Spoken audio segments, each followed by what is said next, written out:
All right, everyone. Welcome into Mark Rogers TV, the voice of college football. This is our Wednesday night live stream at 7 o'clock Eastern time. We've got people coming on to the live chat. We appreciate you joining the chat room. It is the very best in college football, bar none. And of course, we provide the best discussion, debate, and analysis of college football that you will find anywhere. I'm not going to do it again. Bar none. And again, we have the phone lines open tonight at 860-325-3687. And if we truly talk the weekend of college football and all the great games and the great matchups and the playoff implications and the conference championship implications, we will be here all night. So that is up to you. We can be here as long as you'd like to be. I only have one appointment for sure, and that's Tennessee Vanderbilt talk with Mike LaValle and Kate Halliburton from Last Word on College Football. That's coming your way at 10 o'clock Eastern time. 10 o'clock Eastern time. Don't forget about Tennessee and Vandy. I'm sure that is the number one focus of all of you watching right now for Rivalry Weekend. Tennessee Vanderbilt for postseason play, folks. It's huge. All right. Don't forget about our live streams. This would be one Wednesday night at 7 o'clock Eastern time. Also, all day Saturday with instant analysis right here at Mark Rogers TV, the voice of college football. And then over at SG1 Sports on Fridays, typically at noon Eastern time. This Friday, because we've got a number of games kicking off at the noon hour Eastern time, including Nebraska and Iowa, Kansas taking on Texas. We're going to launch the live stream at 11 o'clock Eastern time, 11 a.m. Eastern time on Friday over at SG1 Sports. And then, of course, the Sunday wrap-up at 11 a.m. Eastern time as well. The audio you can catch at Podbean, iTunes, Stitcher, Spotify, and Google Play. And, of course, if you check out any of the Amazon links below in any of the comments section, go to the description section of any of the videos. Grab one of those Amazon links. If you do any shopping at Amazon, you don't have to buy the product. Just do your regular shopping at Amazon, and that benefits Mark Rogers TV, the voice of college football. It's Rivalry Week, so we are talking previews and predictions all week. We are pretty much tunnel-focused on just previews and predictions. We've got Alabama and Auburn just released, along with USC and Notre Dame over at SG1 Sports. Ohio State and Michigan. I couldn't shut up for 30 minutes about Ohio State and Michigan, so check out that video as well. Thank you so much for the response. Over 100 comments on the Buckeyes and the Wolverines. Of course, we've got betting lines. We've released that video here at Mark Rogers TV with Steve Merrill from Pro Sports Info. I will remind you that the number is 860-325-3687. That is 860-325-3687.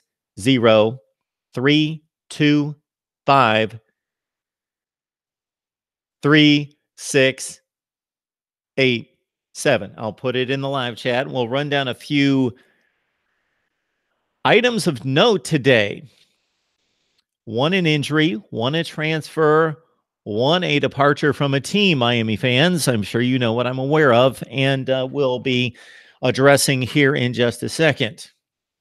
So let's go to the live chat and see what you guys have, and also read the news of the day before we run down the schedule for Thursday, Friday, and Saturday, and all the great rivalry games.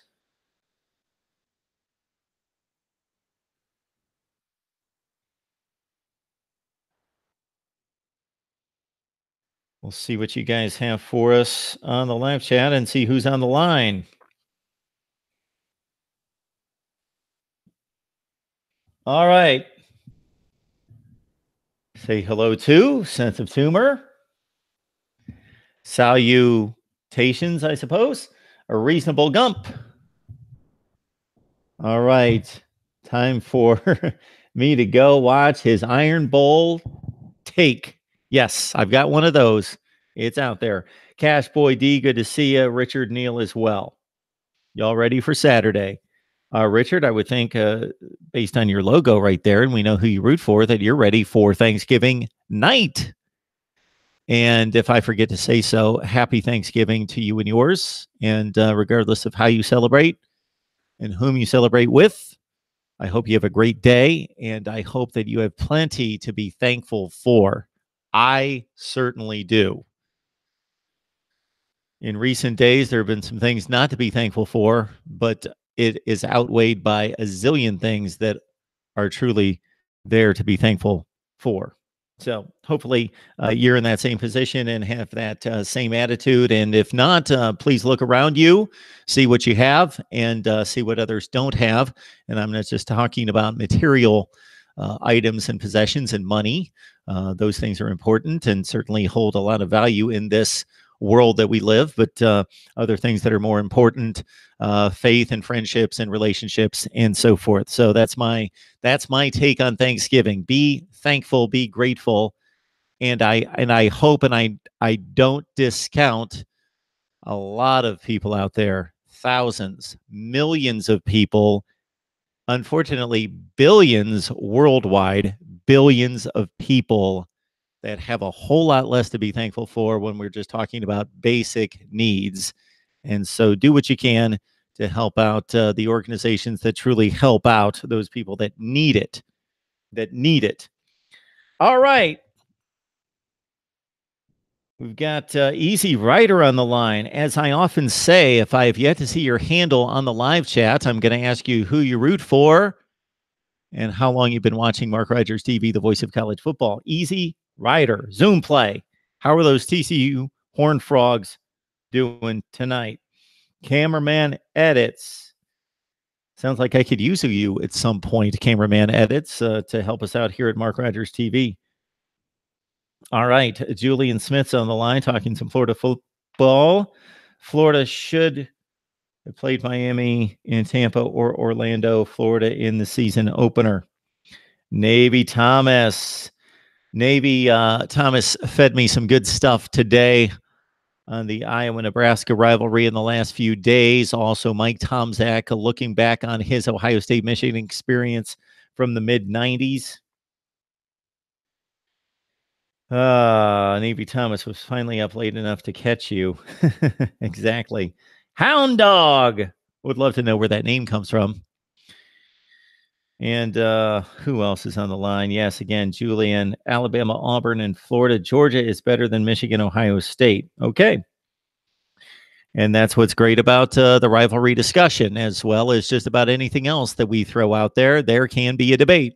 It's not locked and loaded. It depends what your criteria is.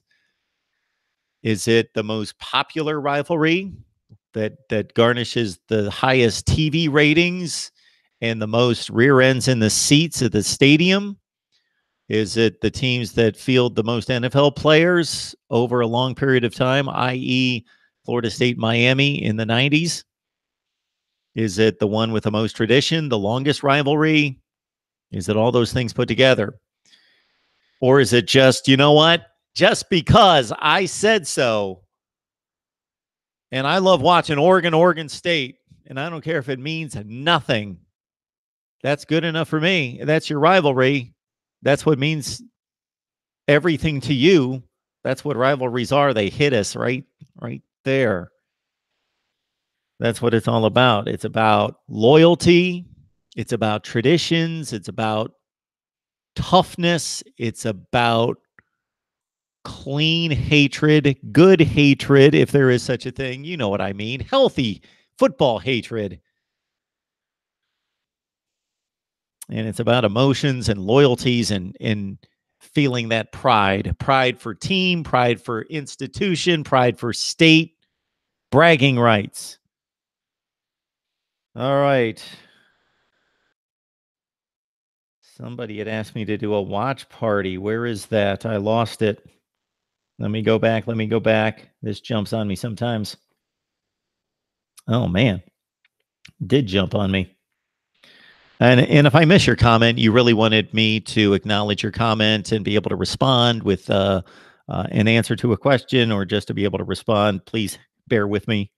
I miss a lot in here, of course. Oh, everybody fears the mighty Gators. George is on the line. It's a much better show already. There's Hound Dog. Mark, please do a watch party for Tennessee Vanderbilt. It will be epic. I don't even know when Tennessee and Vandy are playing. I'm going to guess that they're playing on the SEC network. I don't get the SEC network, so we could do a watch party and you guys could watch the Tennessee Vandy game and tell me all about it, and I could watch 3 other games. I will find out in just a minute when they're playing and on what network when we run through the schedule. But Hound Dog, I appreciate the suggestion. I certainly do. I would love to do watch parties all the time. And we could just say Tennessee Vandy in the headline to please Hound Dog. But instead, we would all watch whatever we want to watch. And then we all come together and we share details and perspective. That's what's great. Easy Riders, Nebraska really ready for the likes of Iowa. I believe that they're ready. They might be playing better football right now. Somewhat discounting Iowa's 63-0 romp of Illinois last week. I don't know that that really counts since it's against the Fighting Lovey Smiths. Mark, who do you think will win, Ohio State or Michigan? Connor Patras. I always say his name wrong. Connor, my apologies. I released that video. It's out there. The prediction is on the street. Huskers lose, according to Navy Thomas. I think it's going to be a close game. And it's at Iowa, though. At Iowa this year. Them Gators isn't too mighty. DSGB on the line. Reasonable Gump, of course. I'm actually really excited to see Tennessee and Vanderbilt. I wish they were playing on Friday. It would be a perfect undercard that we'd all get to see then. I like the Friday games. We typically get that Iowa-Nebraska game early. We get Mizzou and Arkansas out of the SEC. Virginia Tech have been playing on Fridays for a long time. And the night card, you talk about a night card, the nightcap on Friday night is Washington State. I believe. Zoom play, Mark, it's very hot in the Caribbean. Been training. Love to hear about that training regiment, Zoom play. I'm always looking for interesting, different out-of-the-box workouts to test. I go to the gym and I do the same stuff all the time. So if you follow me and are Facebook friends with me, you'll see I just recorded from the gym to let everyone know, hey, we're going to be here at 7 o'clock Eastern time. And I was just outside the gym. And I try to mix it up and do some different things, but it turns out to be pretty much the same. We've got the Beast on the line, of course, tracking UAB football for us, always.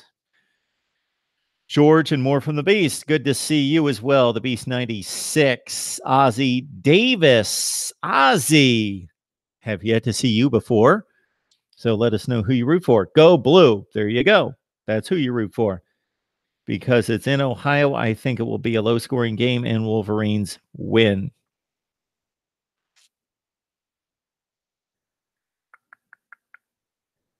Brandon Pierce, hypothetically, if Georgia beats Bama, what chance do you give Bama to knock Michigan out of the playoff? Fairly high, higher than it should be, Brandon. So we're going to assume chalk everywhere else. Clemson wins out. Notre Dame wins out. They're in the playoff. Georgia beats Bama, and we assume a close game. We don't assume if Georgia beats Alabama 38-10, Bama better be out. But let's say it's 30-27. Great game. One of those games where everybody watched it, and especially the connection is going to be that these two teams played last year in the national championship game, and they beat Clemson and Oklahoma in the playoff to earn the right to get to the championship. And then they gave us a great game and walked off the field with everyone in the nation that has a brain thinking those are the two best teams in the country. And now here they are, and they played another great game. And Georgia ended up winning this one, but Bama's been so dominant for 12 games, and then Georgia snuck by them in this one. That's going to give all sorts of street cred to both teams. Not that they need it, especially Alabama, but Georgia's in. So Georgia's in. So then it comes down to Alabama, Michigan. And based on your question, we won't even consider Oklahoma winning 2 games against, let's say, West Virginia and Texas, because those will be 2 really good wins. So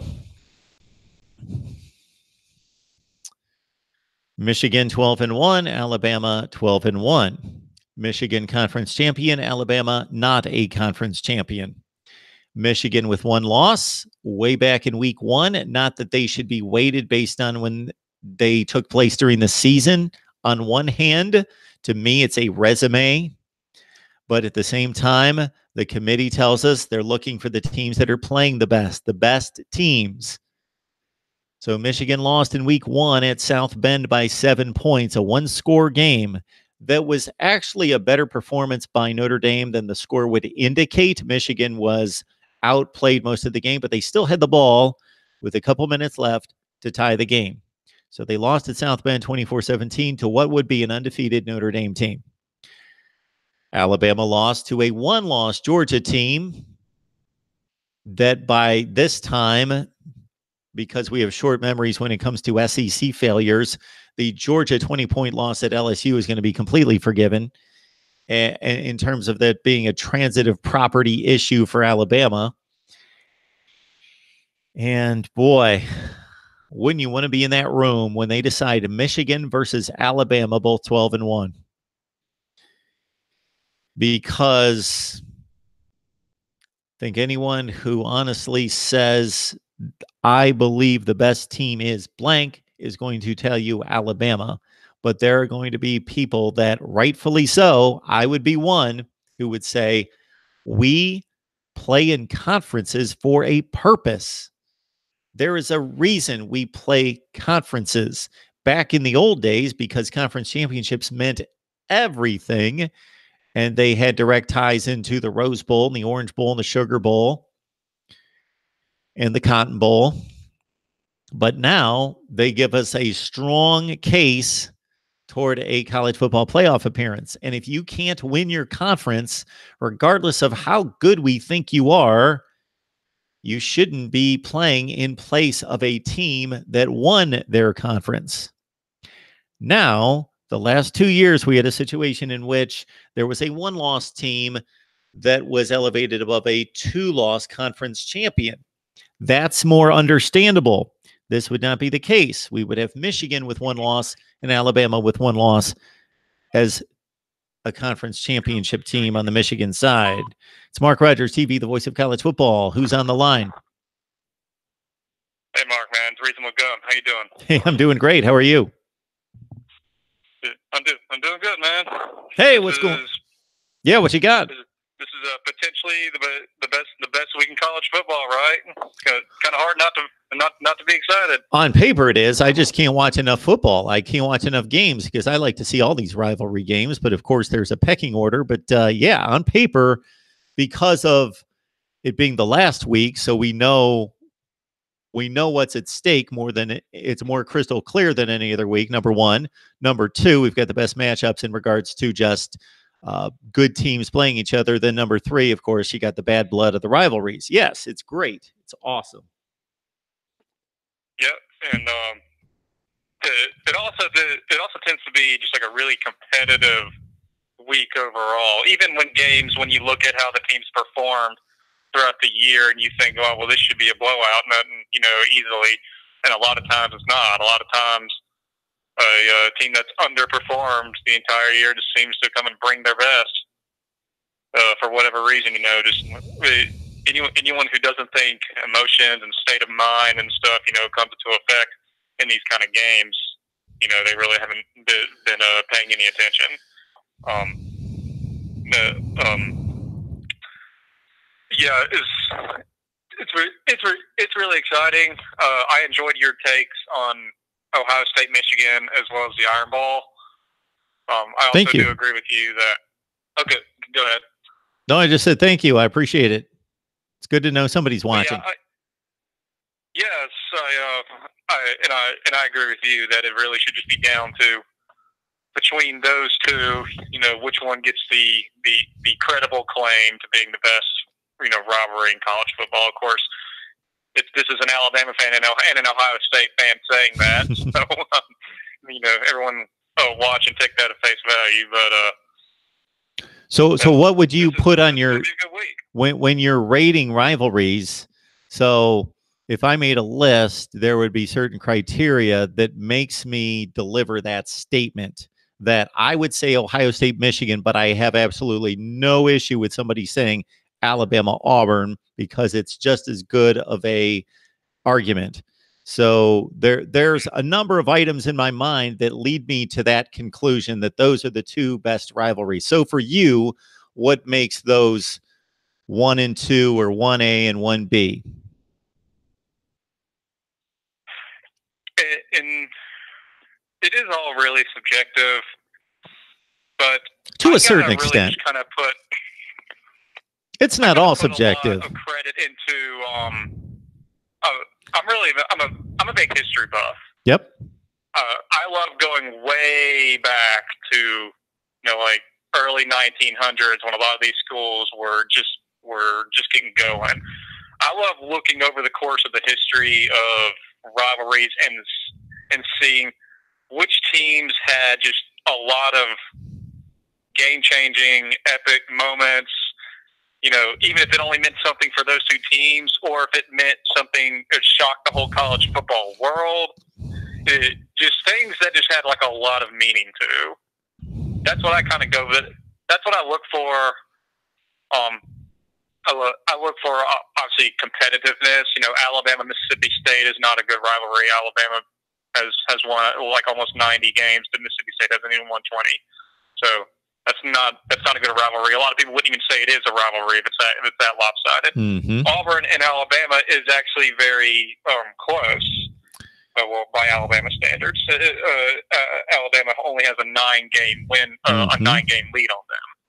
Ohio State, Michigan, I believe, is also nine games in Michigan's favor, if I'm not mistaken. Yes. And I don't think I think a lot of people who are younger, they may be kind of shocked at that, because Ohio State has absolutely owned the series for the entire 2000s so far. But in the very beginning, it looked like it took Ohio State about 18 games to win one, or something like that. And a lot of people are probably unaware of this, but in a lot of Alabama's rivalries, they actually started off pretty bad. It took them a while to get going against Auburn. They even lost their first couple games against Mississippi State. I mean, no one can really imagine that. But yeah, to go back to your question, I look for things. I look for just really, really key classic games and rivalries that had a lot of those. For example, you mentioned in your take on the Iron Bowl, you mentioned in 1972 the time when Alabama had 2 block punts, both of them returned for a touchdown. A lot, and this is even me. I actually found this kind of funny.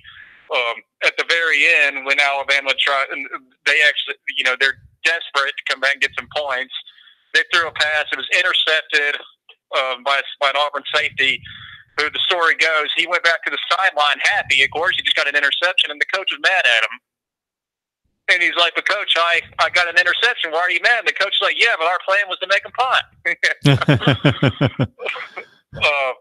Of course, and then that was 1972. The very next year, 1973, Alabama shut out Auburn. So while previously the Auburn fans were chanted "punt, Bama, punt," they even had it on their license plates. If you didn't know that, because in Alabama, the front license plate can be anything you want. It doesn't have to be your tag. Okay. So you can put whatever you want on the front one. That's kind of cool. It's in the state. But yeah, so they made a killing selling front license plates that read "punt, Bama, punt." Well, the very next year, Alabama shut them out, so Alabama responded by printing their own license plate that said "Score, Auburn, score." Yeah, that kind of stuff's fun. Sure. Yeah, I love how this series actually, for the most part, was in Birmingham. It's called the Iron Bowl because of Birmingham's rich iron deposits. Yeah, just yeah. But to answer your question, that's really what I look for. I look for competitiveness, back and forth. Not just like a hit, not just really lopsided for a long time, and maybe one team has recent success or something. Now I look well, like for example, when I'm looking at the bar graph of Alabama and Auburn, I want to see red and blue bars dispersed, throughout the rivalry. I don't want to see just a giant pile of red over here and a couple of blue specks, in there. And of course, and like I said, I love historical matchups. I mean, and I say that again, ironically, because most big matchups between Alabama and Auburn don't go Alabama's way. In really big matchups, Auburn seems to be the one that wins them. Last year was a big matchup. It was for the SEC West title. Of course, Auburn wins that. And it happened. It happened to them back in 2013 for the last BCS championship. It would also have been Alabama's third straight one, if not for the kick six. And then previously, the one a couple years before that, Cam's comeback, and another one. A lot of people wouldn't know this. 1989, Alabama went into Auburn. This was the first game played at Auburn's on their campus, not in Birmingham. They decided to start hosting their home games there. Alabama went in there as a #1 overwhelming favorite, and Auburn, I don't even think they were ranked. They were ranked, and they ended up winning. The very first game they played on their own stadium. So yeah, just a lot of things like that. That's what I look for. Just the things that just really get your blood pumping. I've actually heard the Iron Bowl be compared to the Red Sox-Yankees rivalry. I know that's pretty presumptuous of me to say, but I actually didn't say it. I just read it. Oh, I don't think so. The aspect of college football that is separate from anytime you want to elevate these conversations to professional sports that I think is so cool. And we're losing a little bit of it because of all these graduate transfers, but typically they go somewhere that's not going to impede on the rivalry. But that your Alabama guys were always Alabama guys. They were always Alabama players. They graduated or left the university, fulfilled their eligibility, and will always be Alabama players. Those guys will always be Auburn players. And if you want to take any other rivalry, especially if you go to professional sports, of course, like you just did, well, I'm a pretty big baseball fan and have been for a long time. I can sit here and rattle off 20 or 25 guys who played for the Yankees and played for the Red Sox. Yeah. So if Johnny Damon's playing for the 04 Red Sox and they're playing such a heated rivalry series with the Yankees to break the curse and win the World Series, but then a couple of years later he's playing for the Yankees, well, that kind of loses a little bit of luster. Yeah, it does. I remember that too. That was the first year I actually ever watched a World Series. Oh yeah. Yeah. Well, my dad's huge Red Sox guy. Okay. I played baseball, of course, when I was in school, but so I'm how I'm physically built for. I'm not built for football, but I didn't really care that much about pro baseball. I like the Braves. Of course, I'm from down south. Everyone likes the Braves down there. Yeah. Or everyone did, at least. Everyone did in the '90s when they were kind of America's team. But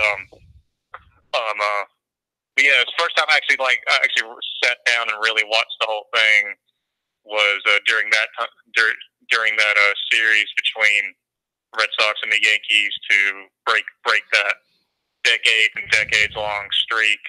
So I remember the Red Sox actually went down 0-3, and of course I don't know if that had ever been done before. A team had come back from 0-3. I know it's never been done in the NBA.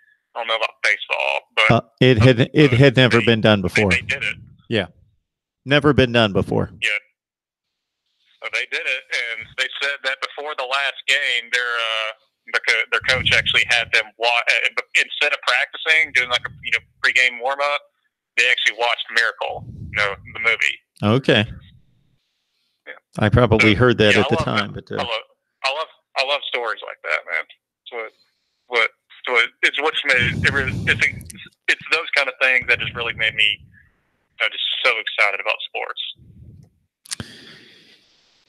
Yeah, I do recall. So in doing some research on the Iron Bowl, I can't say that I really uncovered, and of course, I was probably did like a 15 or 20-minute video, so I did plenty of content there, but I could only graze through history and make some selections. I didn't really find anything or didn't capitalize on finding anything that I didn't already know, but it was a good refresher to go through the scores in the games and what happened, and then Namath led that team, and Stabler had the run in the mud, and all the various characteristics of the series, as you mentioned. And I think I misidentified by 1 year, but I do recall specifically that Alabama team with. I thought it was with Derek Thomas, but he was in the 1989 NFL draft, so he would not have been on that team that went to Auburn. Am I correct there? Yes, you are. Okay, so he was in the draft, because he was in the draft with Barry Sanders and Deion Sanders, and it was one of the best top of the NFL drafts ever, Troy Aikman. So anyway, yeah, I recall that game in particular. Alabama started 10-0. Lost that first game at Jordan-Hare, and then went to the Sugar Bowl and lost to Miami. Yep. Mm-hmm. Yeah, so I was down there in the mid-90s, and the games were still being played at that point at Legion Field for the most part. That's where Alabama played, as you know better than I do, a ton of games each year. They're at Legion Field in Birmingham. Yeah, for a long time it was all of them basically. Yeah, well, not all. They would usually do one on State of Music Homecoming, but for the most part it was all of them. Once they started building the stadium up more, they shifted to just doing the SEC games in Legion Field. Okay. And then hosting the non-con games on campus. And then slowly but surely, even some of the SEC games, starting with the ones that didn't mean as much, like Mississippi State and Ole Miss. By the way, I don't mean to insult Mississippi fans out there, but let's just be real. You guys know what I mean. They would shift those to on campus till eventually Auburn was the only one left that they kept in Birmingham. Even though, by the way, at that point, Alabama had built its stadium up to be larger than Legion Field, even without the north and south end zones. They had built double deckers on east and west side, but no double deckers on the north and south side. Even without those, though, it was still a bigger and much cleaner and better stadium than Legion Field. However, they kept it in Birmingham because that's just where the tradition was. It was still working for them financially, but they eventually just went ahead and moved it to Tuscaloosa. I can't remember the exact day. I know it was early, or maybe middle of the first decade in 2000. Someone in the comment section may have the exact date. Although it's not like Alabama was waiting for their team to get good so they could win in Tuscaloosa. They moved when they were still kind of the worst years for Alabama football in the last few decades. Auburn actually won, I think, the first 5 or 6 in Tuscaloosa. So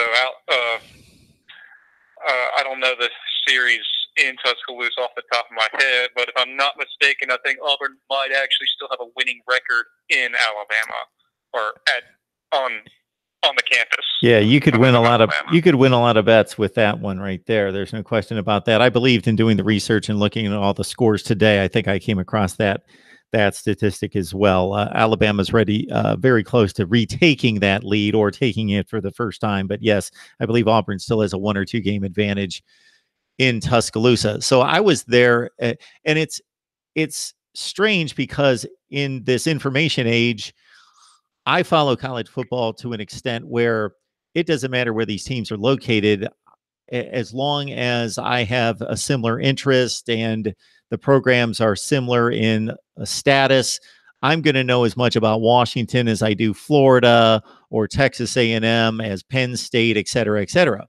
But back then, sure, I kept up with it as much as I possibly could. But then I moved to Mississippi. I got a job as a sportscaster in Mississippi and covered Alabama, Mississippi State, and Ole Miss, those three specifically. And sure, I knew the players, the games. I watched the games, but you don't know the backstories. You don't know what's going on. And when you start to talk about stadium renovations, I was completely unaware of anything like that and where they played the games exactly. And I just remember I arrived in '94 and remember a ton of those games at Legion Field. And then, yeah, it seemed like, without looking it up, it seemed as though later in my stay, I was there for 6 or 7 football seasons, that there were a lot more games at Bryant-Denny Stadium later in my stay. Yeah, and a lot of that really has to do with, what's going to make you the most money, right? I mean, when we want to get down to it, we kind of pretend it's not. College football is about money. Hell, Legion Field, man, when I was at college at Alabama, the entire state, or the high school football, they actually went ahead and decided, all right, all state championships, you're going to rotate between Alabama's stadium and Auburn's. You're not playing in Legion Field anymore. Maybe that was just because it just got to run down. No one's really using it other than the high school games. And so, well, once the universities started building up their stadiums more, the city of Birmingham really wasn't, they saw no benefit to trying to keep up with what the universities were doing. And to be honest, I don't really blame them. The city, a city's got better things to spend its money on. But yeah, Legion Field really just couldn't keep up with 21st century football stadiums and facilities and to what they've kind of become now. A lot of people even, question, why doesn't Alabama play home and home contest with other Power 5 schools, right? Why do they do these neutral site games? Usually Atlanta or sometimes in Jerry World. And the answer is really simple. It's not because Alabama's afraid of going over there. Alabama's not inviting them to come play on their turf either. The answer is because Alabama makes more money going to Jerry World or Mercedes-Benz Stadium than they would from a home and home series combined. Alabama made more money playing Florida State in that neutral site game than they would have doing a home and home. And advertising's better. The city hotels are off the chart compared to what Tuscaloosa has to offer, which is almost nothing. They get to sell alcohol in those stadiums, and that's pretty huge. And the seating capacity is not going to trump what Bryant-Denny can do. Bryant-Denny currently has over 100,000. That won't remain once they do the renovations next year. But the seating capacity was the difference between what Mercedes-Benz had and Bryant-Denny had was nil compared to all the other money they were going to rake in from doing that. So that's why they do it. And can't really fault them for it. But to be honest, I love neutral site games. I think that's the only time where you get to actually see which team is better. Neither team has a home field advantage. So I got completely off topic there. No, that's a great point that you make. I think there is something to both. There would be, I think, something lost if all the big games early in the season were a neutral site, and there would be something lost if we didn't have some of those showcased as neutral site games. So I can go both ways on that. I like to see the variety. Yeah, I do too. And that's not to say I don't want them to do a couple home and homes. They did a home and home with Penn State. Yes, that was 10 years ago. So can't really keep holding on to that one. But anyway, yeah, man, rivalry week. I'm looking for pumped about the Iron Bowl. I'm very excited to watch the Ohio State-Michigan game, too. I think that one might actually be the most meaningful game Saturday. Well, it looks like it. I don't think it's might, actually. I think it is the most meaningful game Saturday. Yeah. I think Michigan can almost assure themselves in a spot playoffs if they can do it. Yeah. So obviously not knowing what's going to happen the next week, but making certain assumptions that what we believe is the best team in the Big Ten, whether that emerges as Ohio State or Michigan, is going to take care of Northwestern. Yes, it would appear to be the most meaningful game outside of Alabama inexplicably losing to Auburn and then losing the SEC championship game or something like that. That's completely unforeseen. But in a reasonable context, yes. Clemson losing to South Carolina, then losing the ACC championship game, that would turn out to be a very meaningful game. But yes, in terms of what seems to be reasonable, those are the two best teams on one field that are going to be playing Saturday. Even take the rivalry out of it, even if they weren't rivals, just the rankings and the records within the conference dictate that most likely the winner, if it's Michigan, has about a 90-some% chance of making the playoff. And if it's Ohio State, maybe it's about 70 or 75%. Yeah. Although I will say, and I don't think this is right, but of course I don't think Notre Dame getting in with choosing not to be in a conference is right either. But whatever. My argument is going to be very small. My complaints are going to be very small if Notre Dame goes 12-0 because no one's going to listen. But I also don't think it's right for a committee to decide who gets in based off which game is going to be the most exciting or get the most ratings, I guess. Maybe it's a combination of two. Because I see people saying that Oklahoma should get the nod over Michigan because Oklahoma versus Alabama would probably be a much more exciting and anticipated matchup that everyone would want to see. Those two offenses going at it.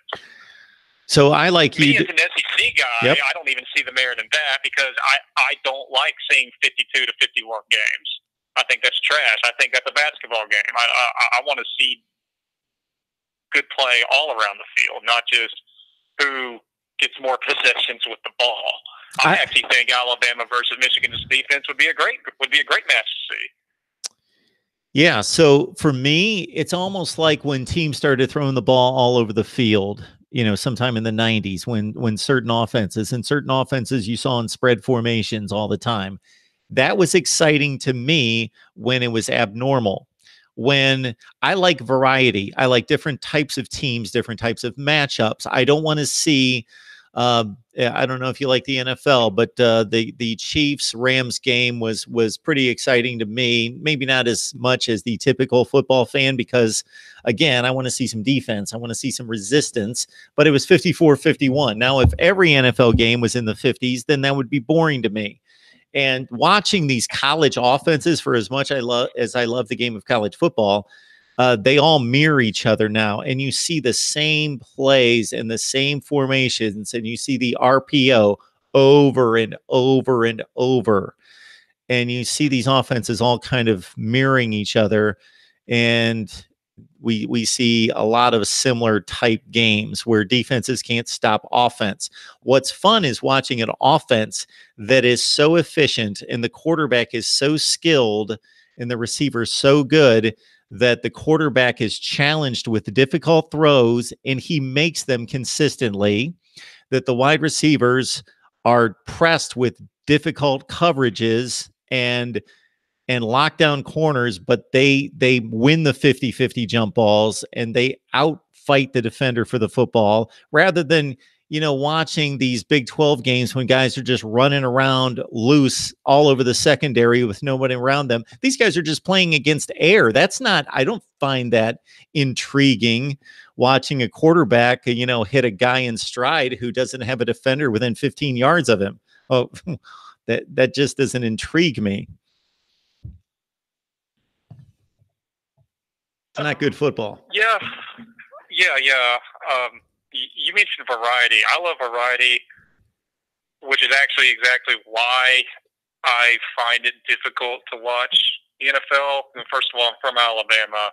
Everyone's a college football fan down there, and we don't have an NFL team.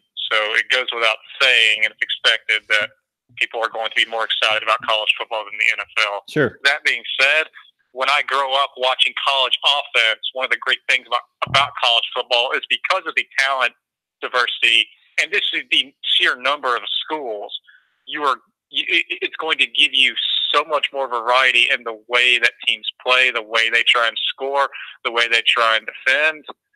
And I actually feel, specifically with the offense in the NFL, I feel lacking when I watch the Falcons have a 1st and 10 at the goal. First and goal at the 10. They throw it 4 times. Mm-hmm. They manage to get a pass interception. They go down to the 1 yard line. At the very end of the game, it might have even been an untimed down or like 2 seconds on the clock. 1 yard line to score, touchdown wins it, and what do? They throw it. I can't stand that. If I actually cared, I would be pulling my hair out, screaming at them to run the ball. And there was actually a game, I think it was Steelers versus someone else. I don't know because my coworkers were watching it. I just remember this past Sunday, the same situation. They're playing Jacksonville. Okay, and it was at the end of the game. They needed a touchdown, and they threw it 3 times. One of it was intercepted, but they got a holding call, so they got bailed out. They tried to throw it again, and it didn't work. And then they finally decided to try an option, so they ran it technically, although they only barely got it when they were on like the inches from the goal line before they finally decided to run the ball. And even then, it wasn't a pounding straight at them. Apparently, they didn't trust themselves to push the ball a couple inches forward. They got to try a weird little option route with the quarterback who got tackled in front of the goal line, but managed to get the tip of the ball over it. And it's just stuff like that. The NFL is a passing league, with the exception of, I think, the Seahawks. They run and pass 50% each. I think having really athletic quarterbacks is also lacking in the NFL. I love watching Cam Newton. I love watching Marcus Mariota and Russell Wilson to an extent. I can't stand guys like Matt Ryan who have cement blocks for feet and just who can't move at all. I don't like the term pocket passer. That's a great title for most quarterbacks out there. That's what people say that they need to have. To me, that's like a turn off. I don't like hearing the word pocket passer because to me it means he's boring. It means he can do one thing: throw the ball. If he can't run around, he can't jump, he's not elusive. He doesn't know what to do when he gets chased. So I got two. And I love seeing when quarterbacks get chased. Okay. Lamar Jackson. I hope he continues to start. That kind of play is exciting to me. I love seeing athleticism. I think that's a great blanket term for all of this. Running and dual threat, being able to throw on the run, all of that is athleticism. And I don't think anyone would really actually say. Everyone says Tom Brady is the best quarterback, and he is. But do a lot of people really think he's that athletic? That's the question I have. Well, is he the best quarterback? Athletic? Is he the best quarterback? So my argument here, for argument's sake, is that I think there's a difference, or could be a difference, between most accomplished quarterback and best quarterback. So there is no question he is the most accomplished quarterback, and much of that has to do with his great ability. But there are 21 other guys on the field at any one time. Therefore, he has benefited from his teammates, and they have benefited from him. So, and for as much credit as we give the quarterback, there is no statistic that he arrives at without help from blocking and catching of the football. So he's definitely the most accomplished. Super Bowl championships, appearances, etc. But I don't know that he's the best. I think there can be a difference there. He may be the best, but I understand the take that Aaron Rodgers may be more skilled and talented than Tom Brady. He just has not accomplished nearly as much. Yeah, I think Americans tend to merge the two, to be honest. I'm not saying it's right or wrong. I think they do. Sure they do. Tend to, Yeah, I get it. It's like who's better, LeBron James or Michael Jordan? Well, Michael Jordan had 2 3-peats, and he's undefeated in the NBA Finals. It's like it's a no-brainer, right? It's like, well, who's bigger? Who's faster? Who's stronger? All of those, by the way, LeBron James. And we'll not turn this into an NBA comment because, of course, it's rivalry week. But I'll only make one. I'll only make one statement about the LeBron James thing. And I'm no LeBron lover or anything, but I find it interesting that Michael Jordan, people love the undefeated Super Bowl / NBA championship statistic.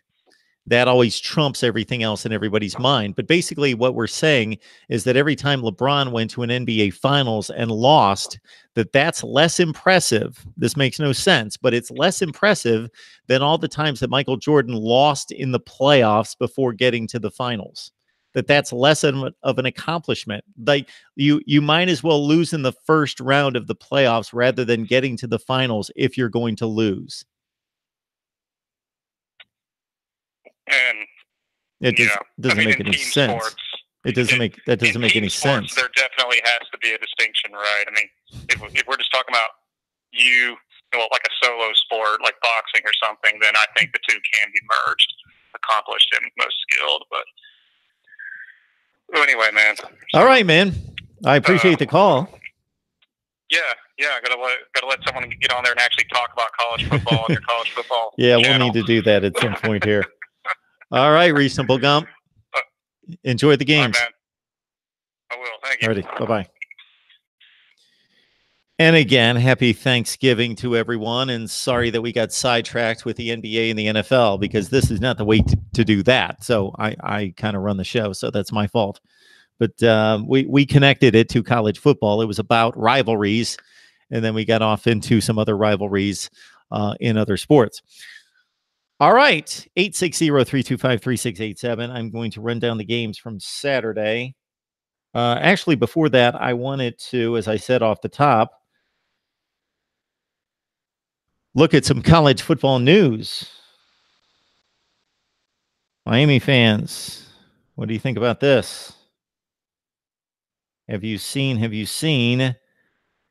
Hurricanes starting wide receiver Jeff Thomas is no longer part of the program. The team announced Wednesday, that would be today. Thomas did not practice Tuesday or Wednesday, and the team spokesman told reporters that the sophomore wideout remained with the team but was absent for personal reasons. Head coach Mark Richt then issued a statement confirming Thomas would not return to the Hurricanes. He says, "We have high standards for excellence, for conduct, and for the commitment to the team for all of the young men who wear our uniform, and we will not waver from those standards," Rick said in a prepared statement. "We wish Jeff the very best as he moves forward in his journey." Thomas tweeted Wednesday night that he was not kicked off the team, but reached an agreement with Rick on leaving the program. Thomas leads Miami with 35 catches, 563 yards, 3 touchdowns. He was benched early in the Virginia Tech game, reportedly because of off-field issues. The Miami Herald reported that Thomas had clashed with wide receivers coach Ron Dugans, Florida State Seminole, left the team and removed all references to Miami from his social media accounts. This kid was the number 8 wide receiver coming out of high school, number 55 overall, according to ESPN. Picked Miami over Louisville, Tennessee, and others. So, Jeff Thomas, no longer at Miami, best wide receiver on the team, gone. Their other best wide receiver, Amon Richards, of course, no longer able to play due to a neck or spinal injury suffered sometime this year and aggravated throughout the year, and then he had to retire from football. Miami plays Pitt at home on Saturday. In other college football news, we've got Alabama running back Damian Harris has cleared concussion protocol is expected to play against Auburn. We've got a senior who's the team's leading rusher, of course, one of the leading rushers in the history of the school. Suffered what Saban described as a mild concussion during the second half of the Citadel game. Did not practice on Monday. We hope without a setback he'll be able to play on Saturday, Saban said. All right, so Damian Harris, a fine back, a fine talent, will play and make money in the NFL, but Alabama doesn't necessarily need him to beat Auburn. Certainly helps. He's probably the most, not just the best running back on the team, but the most well-rounded running back on the team in regards to his skill set. And then finally, we've got former Penn State linebacker Manny Bowen headed to Utah for his final season as a graduate transfer. Brown was dismissed from the program following the Nittany Lions bowl game last season for what the school said was a violation of unspecified team rules. Bowen made 21 starts at Penn State, had 134 tackles, played in 35 games. So Manny Bowen, linebacker, goes from Penn State to Utah. We've got Damian Harris clearing concussion protocol, set to play for Alabama against Auburn on Saturday. And Jeff Thomas, wide receiver, number one threat for the Miami Hurricanes, has left the team or been kicked off the team, and is described by Jeff Thomas, reached an agreement with Coach Mark Richt. So even if that's Jeff Thomas's issue and he violated rules and policy, Miami fans, based on a 6-5 record and losing more talent, probably not going to be too happy with one Coach Mark Richt.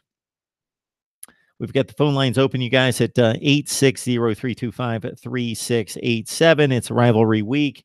I'm going to check the live chat and then going to look at the schedule coming up this week because it is loaded.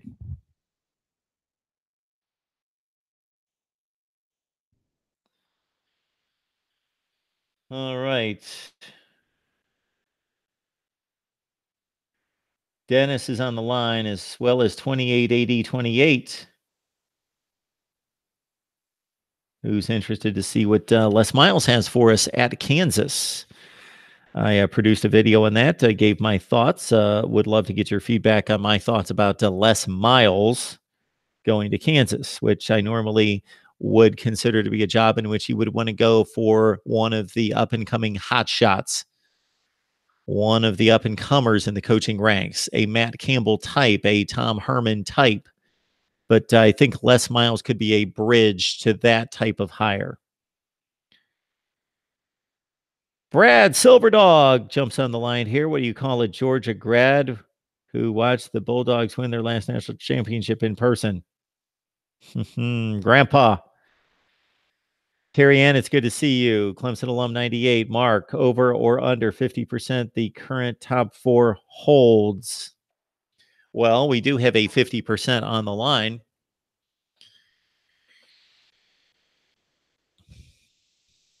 This is one of those deals where when I look at each one individually, it's like playing a parlay.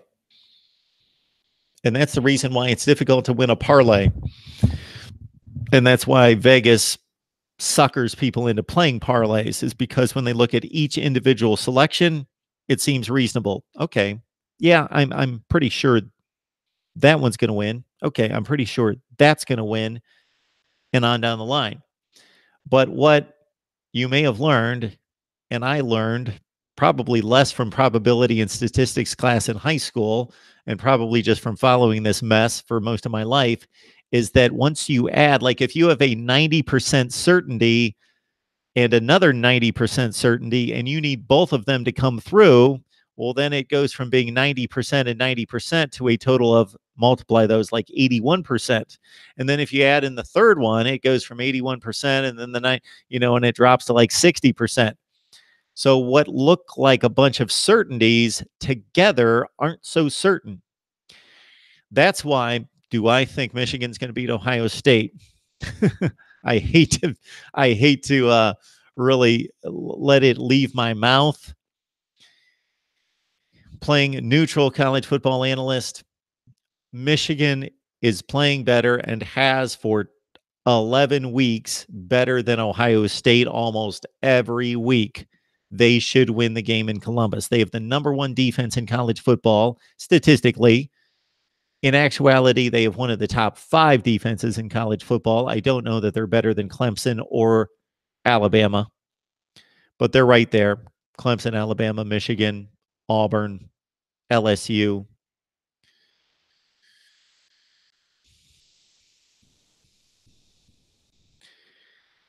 So Michigan just has such a decided advantage on that side of the ball, facing an Ohio State running game that's up and down, a great passing attack with a great passer who's not very mobile. Just Michigan has all the check boxes checked.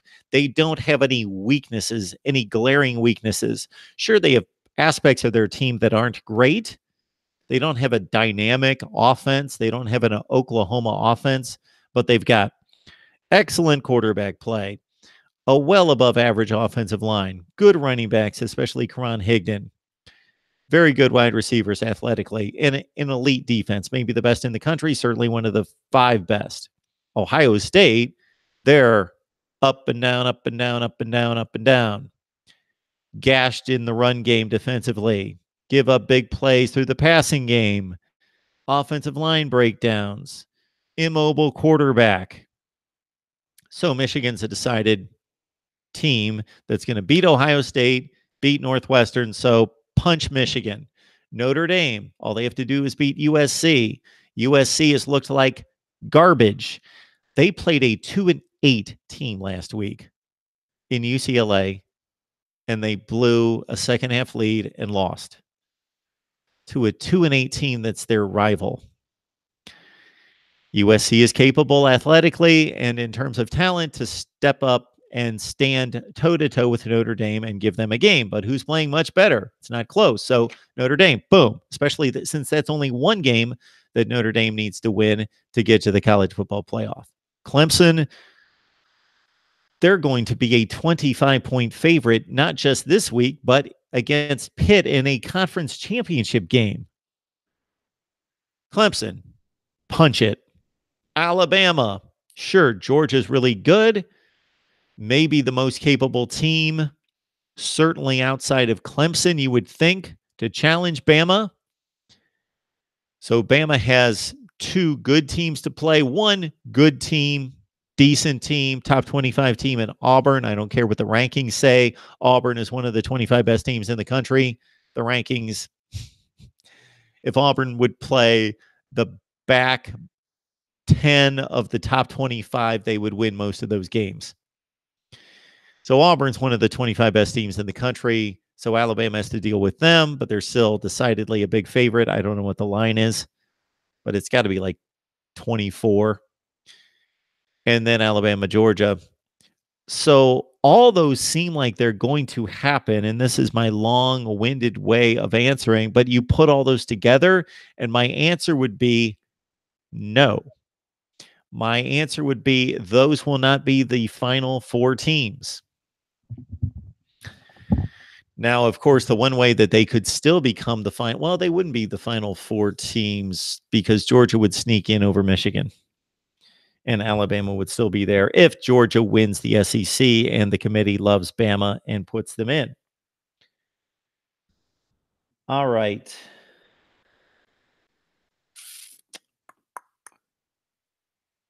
Again, Dennis in the chat.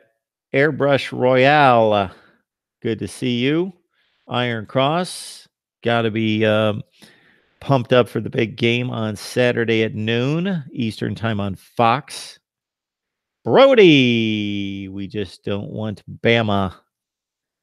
Navy Thomas. No more rematches. Wouldn't that be horrible to see another rematch? It's one thing in professional sports when there are rematches because the teams play each other so many times and they've earned the rematch. You know, if 2 teams are going to play in the regular season and then they're going to win 3 playoff games to get to a Super Bowl and play each other, that's fine. But just to basically almost select 2 teams to play each other again is not right. All right, it's Mark Rogers TV, the voice of college football. Who do we have on the line?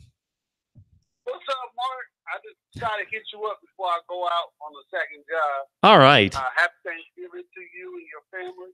Thank you so much, DeAndre. Same to you. Well, I think Ohio State's going to beat Michigan. It seemed like back in the day, Ohio State in the 90s had the most talented team, and Michigan always used to beat them at the end of the year. With Tom Cooper. I think it's reversed now. I think Michigan is really, really good. But I think Ohio State's going to beat them. You just have a hunch. I don't know why. Yeah, I just have a hunch. I don't know why.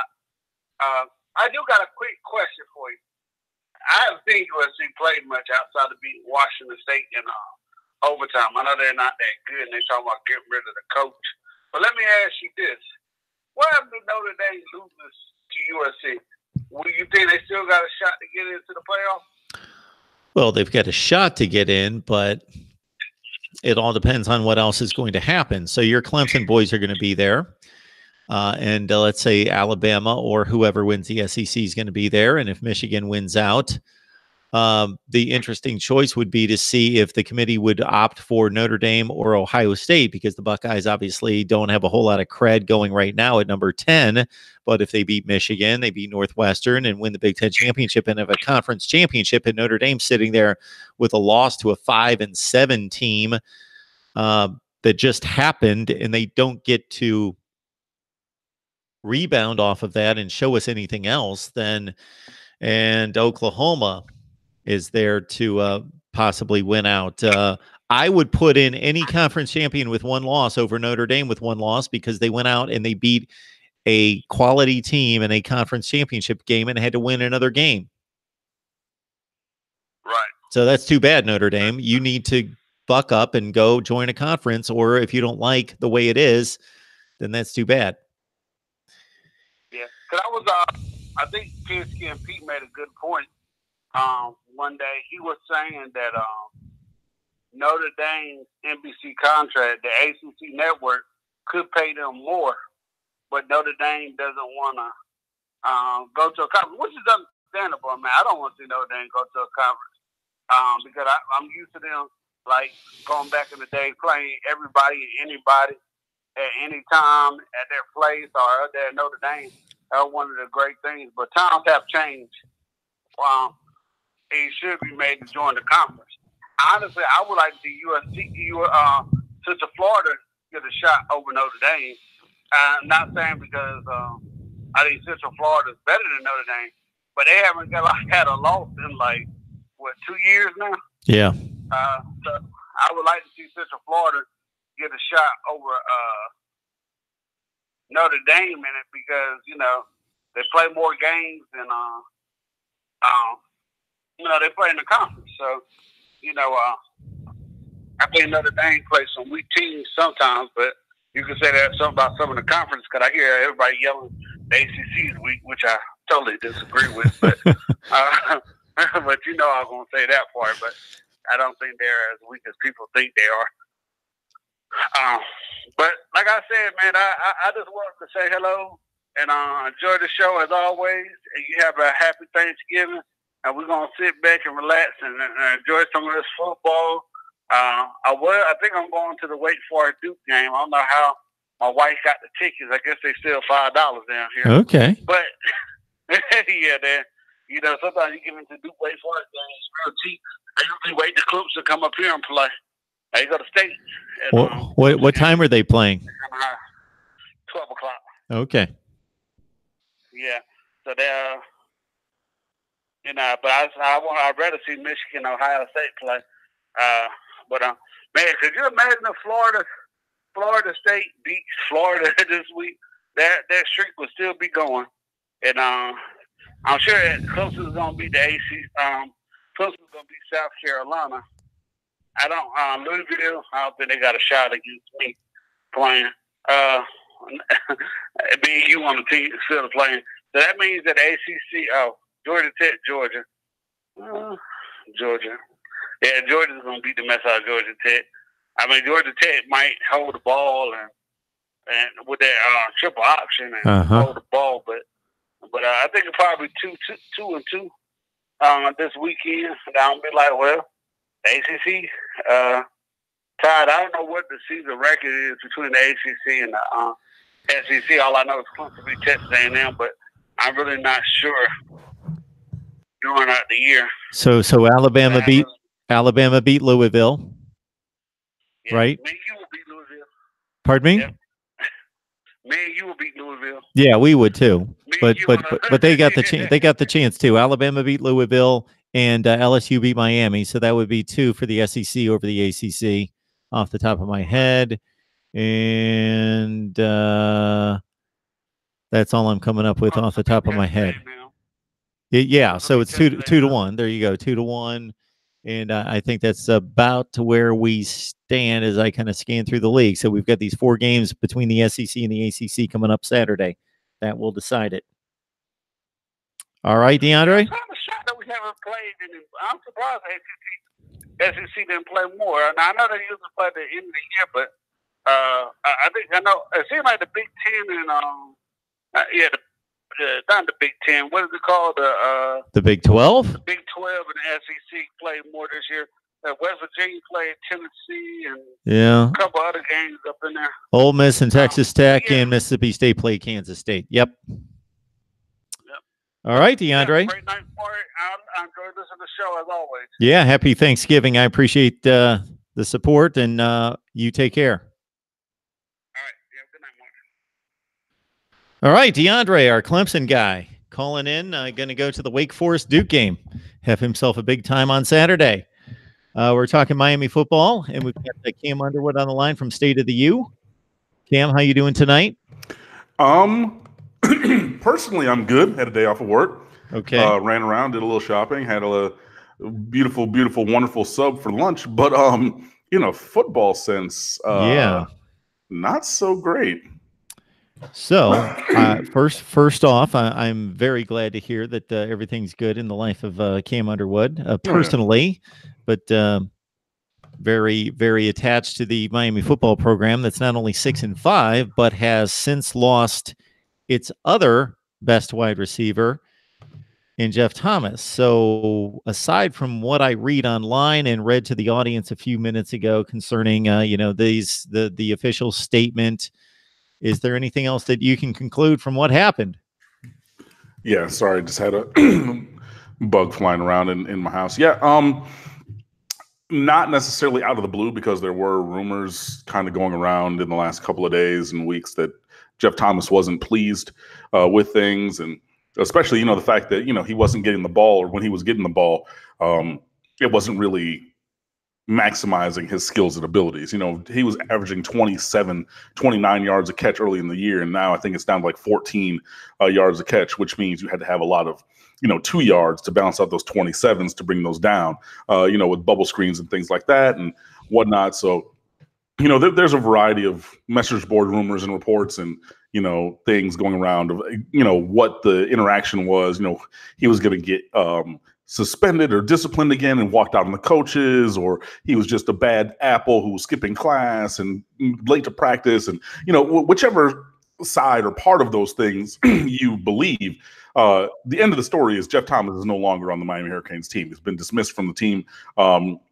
Jeff Thomas subsequently came out on Twitter and said that it was a mutual decision between he and Coach Richt to maximize his personal life and family life moving forward, and things like that. But that's I don't really care about the intermediary chapters. I care about the end of the book, and he's one of the most electric players in America, and he's no longer on the team. And again, just like Mark said, and I know that he read that to you earlier, Amon Richards was a first-round draft pick caliber wide receiver, and he had to retire early because of a career-ending neck injury that was a chronic thing that the doctors eventually said he could not continue to play with. So you've already lost Amon Richards, and now you lose Jeff Thomas, who had stepped up into that void, and then it's not a good time when you have a player of Jeff Thomas's ability who's not on the roster. And I know that people are not, some people are saying, look, you cannot blame the coaches because he was a habitual line stepper. He, had multiple infractions and things like that. And that was what led to today's action. That could all very well be true. And I'm not going to fault the coaches. I, as a fan, am someone who does not like the end result of the situation, regardless of how we came here. Whether you want to blame the coaches, which I don't necessarily think you should, whether you want to blame Thomas entirely, which I don't think you should, the answer probably lies in the gray area in between. Like there was a little bit of column A and a little bit of column B. Now, how much in each column, honestly, is up to your own estimation. But like I said, at the end of the day, Jeff Thomas is no longer on the roster, and we're, the Wednesday before Thanksgiving, 3 days away from playing Pittsburgh in the season finale, regular season finale, and we have this in a bowl game left. So I hate that it has come to pass that Jeff Thomas is no longer on the roster. I do, wish him all the best moving forward in his personal, professional, and familial life. And, the Miami Hurricanes, had one of the most diversely talented wide receiver groups coming into the year. You could have said the argument, and I made it, was that the Miami Hurricanes had the most impactful wide receiving core in America by the diversity of talent and, the depth of talent there. But you take the two guys off the top, not two of the guys off the top, you take number 1 and 2 off of the top, and that changes things. So yeah, but next guy up, Mark Pope was a 5-star wide receiver. Some people say that he's not necessarily that enthused with his role, but he only has 1 catch on the year for 11 yards. He's been targeted like 8 or 9 times. But when you're playing behind a Richards and a Thomas, maybe your snaps and catches are going to be low and things like that. So, maybe he's a guy who steps up. Brian Hightower, who was a star in the spring and early in the year, maybe he steps back up. D. Wiggins, maybe he stops dropping balls, even though he's been starting and everything. And he was the less heralded teammate of Mark Pope in high school. But D. Wiggins is more of a prototypical wide receiver at 6'3", and he can run a 4.4. So, you have these kind of things. So there is still talent there. But again, I can't necessarily say from a football standpoint that losing Jeff Thomas to add to losing Ahmmon Richards is a great thing. But here we sit. Well, Cam, since we almost have an eye as much toward 2019 because of the team failing to meet expectations, and when you've got, if you're Virginia and you're 6-5, then you're still very much invested in let's win the last game and the bowl game, and this is kind of what we expected versus when the expectations Miami. Once you get to that 6-5 and we can't win the division, it's more like, yeah, sure, I'm invested in the game. I want to see them finish strong. Want to see the bowl trip and see who we match up against. But there's more a tendency to look toward the future because of the expectations not being met. That being the case at the wide receiver position, what is your early outlook for how these two losses impact next year, and if there's anybody on the periphery that could really make an impact? Well, first of all, I'd never thought that Ahmmon Richards was going to make it to a 4th year on campus because, he is, or was, I should say, a first-round caliber receiver. Excuse me, even with a little bit of a depression of his performance from a freshman All-American record-setting, at least for Miami, freshman receiving yardage season, even with those, a little bit of a, regression, battling some injuries and things like that, he was just super talented. I never thought he was going to be here for 4 years. So Ahmmon Richards wasn't planning or playing into my 2019 plan. Jeff Thomas obviously was, because he was a sophomore, going to be a junior next year. So losing those two guys, yeah. The guys who are on the roster just have to step up. Your Lawrence Cager, Darrell Langham, who's a senior. Mike Harley is probably going to start at that slot now. With Jeff Thomas gone, DJ Dallas is a guy who had played all over the field in high school. Maybe he goes back and plays a little bit in the slot. Brian Hightower, just all the guys, Evidence Joku, D. Wiggins, Mark Pope, and Marquez Ezard, the big slot.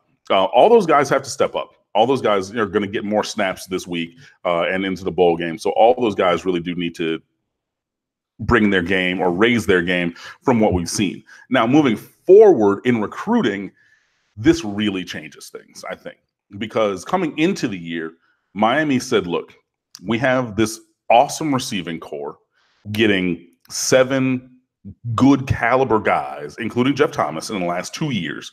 That's not even including Richards. So now, who was a recruit from 3 years ago, but, still in the room. That's what I meant. But with 7 guys in the last 2 years of a high caliber, Miami said, look, we can bring in 1 guy in this recruiting class 2019 and be good. We got Jeremiah Payton, who's coming down and going to enroll early from Duncan U. Fletcher in Jacksonville. And everything was smooth. Now you figure, okay, Richards might leave. So maybe we're looking at 1, maybe 2 You strike out on Frank Ladson from Homestead, South Dade. You're looking at, Jaden Hazelwood from Cedar Grove, Georgia. You're kicking the tires on Lake City, Columbia. What is his name? TJ something? I forget the kid's name. He's really fast, and he's pretty decent. I can't remember his name right now. Where's he from again? He Lake City, Florida, Columbia High School. And I'm the recruiting guy. I should know these things, but I can't remember his name. I can't remember everybody's names. I know, but anyway. You don't know. I always make that distinction. A name will slip my mind and people will be like, you didn't know that? Yeah, I knew it. I just didn't place a name right then. Yeah, exactly. So, I know the name. I don't have it on the tip of my brain. But anyway, so you have Peyton, and you figure, okay, you get one or maybe two of these other guys, or one other guy, and you have a class of two. Now you lose Thomas on top of that, which again takes numbers 1 and 2 off the top of the receiving group.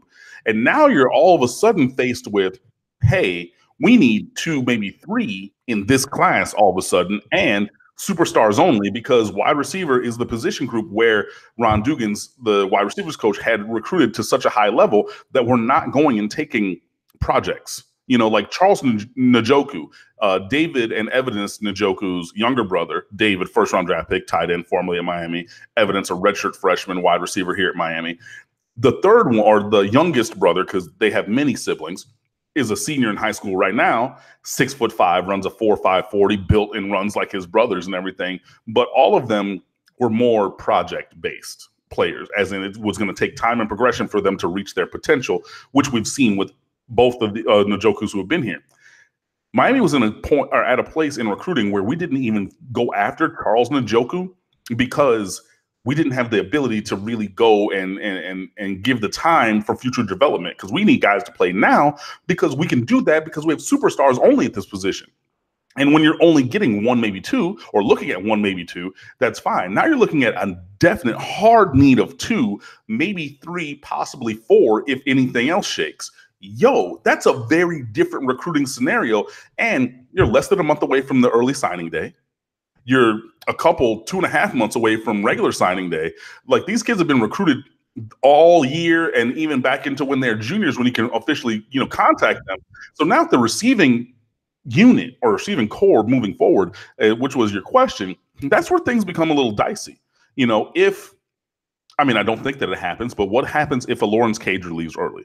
What happens if insert player here transfers away? Now, all of a sudden, you go from 2, definitely 2, maybe 3, possibly 4. You're looking at another class like last year where you got to have 4.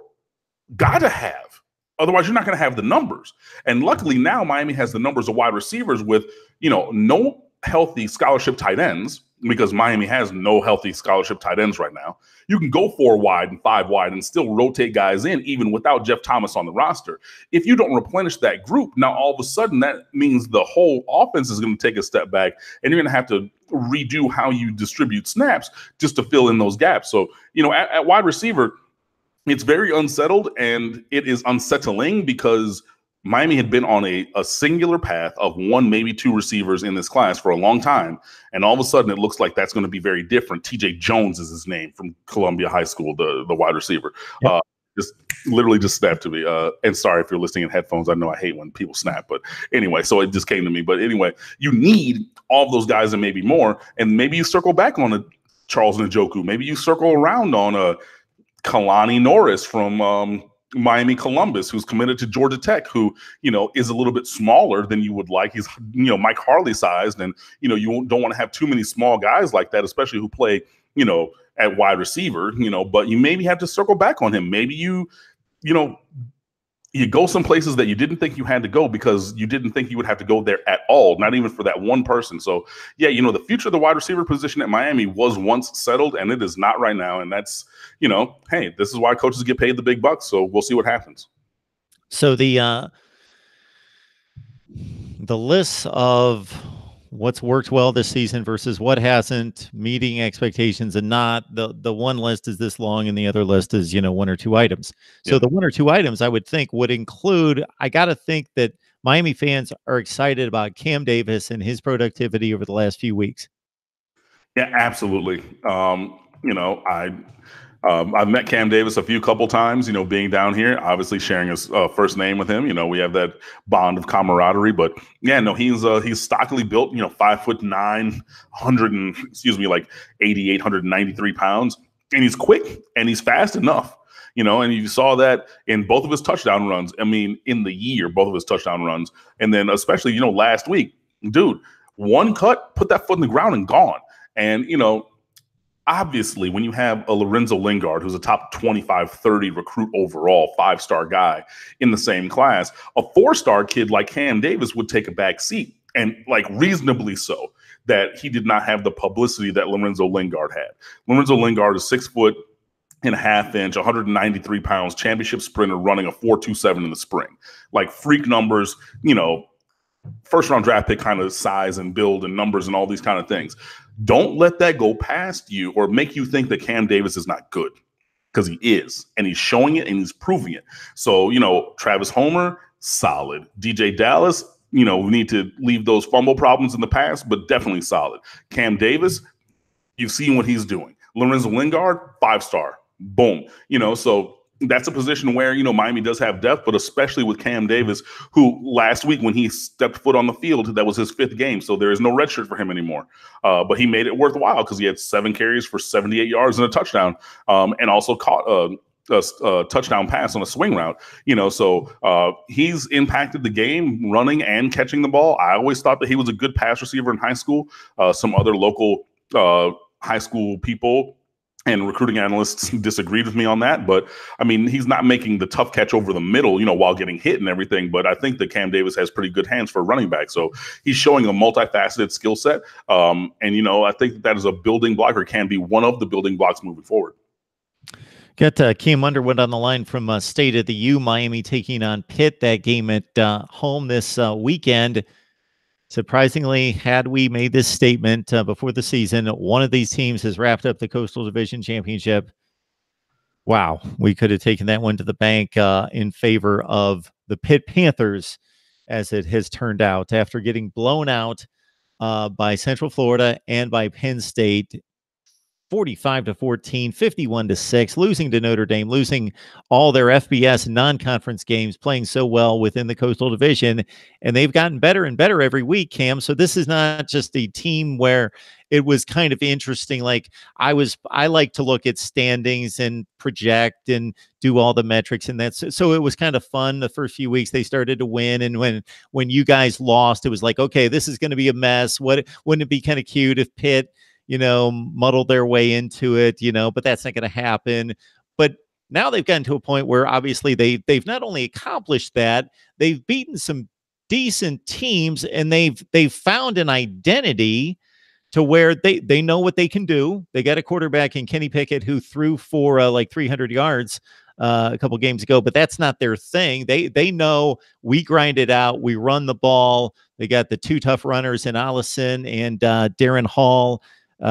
Really solid defense, which of course I've been waiting for Pat Narduzzi to bring a really good defense, and he's finally done that. I thought I thought that was a bit of a mystery that his teams actually were outscoring teams the last couple of years, but it's a Pitt team to be reckoned with. Not a great team, not ultra talented, but at least it's good to see, if you're not invested in the situation, a team that knows its identity, knows who they are, and that's what they come with every week. Yeah, and Kenny Pickett threw for 300 yards last time out, and that was the first time in his career. So, I mean, obviously they're not throwing the ball around a lot. And his first start was last year, a year ago, in that game that Miami lost and ended their undefeated season. But yeah, Pat Narduzzi, he was at Michigan State forever as an amazing defensive coordinator, finally got a head coaching job. And yeah, it always stood to reason that Pittsburgh, especially that Western PA mentality, just like the Steelers, they're going to play good defense. They're going to try to run the ball. Whatever you get from the passing game for explosion is going to be extra. And it took him a while to really reshape the roster because it was kind of floundering when he first got there, Narduzzi, that is. But yeah, like you said, we did say the conversation at the beginning of the season. Look, Miami and Pittsburgh are going to play the day after or 2 days after Thanksgiving, and one of those teams is going to be the Coastal Division champion, and the other one's going to be the Pittsburgh Panthers. But it's the exact opposite. One of those teams is the ACC Coastal Champion, and the other team is the Miami Hurricanes. And of course, everybody's saying now that Pittsburgh has as many Coastal Division championships as Miami does, even though they've been in the conference for a shorter time period, which is true. And you can't get mad at it if you're a Miami Hurricanes fan or supporter or alum like myself, because facts are facts and you can't get mad at facts. But yeah, I think that Miami was favored by almost a touchdown when the line opened, which is kind of crazy to me. Miami has been playing down to 2 and below the level of their opposition pretty much all season long. And hopefully that does not happen on Saturday. It's senior day, obviously. So all 26, I believe, of the scholarship and non-scholarship seniors are going to get recognized before the game. We have a series up on State of the U where we're profiling the prominent seniors, not all of the walk-ons and things like that, but those who made plays over their time here at Miami and everything. So obviously recognizing that, but yeah, send them out with a win. Hopefully get to 500 in the league. And I know that people were lambasting Mark Richt for saying that, oh, you want to get to 4-4 in the league and it's better than 3-5. Well, duh, because math. But also, if you do that, that puts Miami potentially gives the ability to be in a tier 1 bowl game as opposed to additional or tier 2 for the ACC conference. It's not a New Year's Six game. It's not the college football playoff. But I wrote a piece about this earlier. Basically, you have the college football playoff. You have the Fiesta Bowl or the Peach Bowl are the two that would replace the Orange Bowl, because the Orange Bowl is the college football playoff semifinal this year. So those are your 1 and 2. Number 3 is the Camping World Bowl at Orlando, which gets its own pick before the rest of everything else. And then you have the tier 1 bowls after that. So tier 1 is, basically teams 3 through 6 or 4 through 7 in the conference standings at the end of the year, depending on, college football playoff and then the New Year's Six and then the Camping World Bowl. So, if all 3 of those have an ACC team in there and, if Clemson wins the conference championship again, like they are projected to and are undefeated, they should be in the college football playoff. That puts Pittsburgh in the New Year's Six and then somebody else in the Camping World. Then Miami could be in that next tier of bowl that, kind of it's like a mid-tier. It's not super high. But if you lose this game to Pittsburgh and then you're not in the top half of the conference standings, then you're talking about one of the lower even tier bowls than that. Which, look, you're going to play the bowl game. You're going to take the extra practices and player development and, forward momentum for the program. But obviously you would like to be in a better game against a better opponent with a better time slot and a better TV deal and all those kind of things. So obviously, winning this game on Saturday would go and feed into those things a lot. And, it's just – I like to win. Winning is good. Winning feels good and everything. So you want to have that. And also, you just want to get back on a roll, because you got away from being a good team for more than a month by losing all these games, even to some teams that are not really good, teams that you should have beaten. No offense, but honestly, Virginia, there's no reason Miami should have lost to Virginia. Boston College, not at all. Georgia Tech, you're going to lose one of those every now and then, even though Mark Richt had never lost at Georgia Tech in his coaching career until this year. But you got to win this game, and you got to come out and prove something. So, yeah, I don't really care about the infighting or Jeff Thomas got kicked off the team or he left the team or blah, blah, blah. The team does need to rally. This is going to be obviously the last send-off for the seniors at Hard Rock Stadium. This is a place where you haven't lost in a long time. I think it's almost going on 2 full seasons and some change maybe since you lost at home. Look, you got to step up. We got to play the games. You can't really be sad about it or anything. So, play with the chip on your shoulder. Go out there, beat the guy across from you, and then win the game. So follow my logic here, because it ties into what you just said about who Miami should or should not lose to on their schedule. It also goes back to what you said about Miami being a 7-point favorite, and they shouldn't play down to their competition. And hopefully they won't, and will take care of Pitt. So we get to this stage in the season, and we've seen these teams play 10, 11, 12 games. So I could take a ton of matchups across the country. 3 come to mind. Let's take Ohio State and Michigan. Ohio State, if you looked at the recruiting rankings, Michigan's very, very high, but Ohio State's even higher. Like if you took the breadth of the roster, you could say Ohio State should be more talented, not substantially, but more talented. Michigan's playing much better over the course of 11 games. It's not even comparable. Sure, they have the same record, but Michigan has been just a tighter, more well-oiled machine They just look like the better team. USC and Notre Dame. Notre Dame's undefeated right now. USC's a mess. They've lost 6 games. But if you look at the talent on the roster, there could be an argument made that USC's better than Notre Dame, or at least they're even talented. Yeah. But what we're seeing out there isn't the same. And we can go through the nation and make some other examples.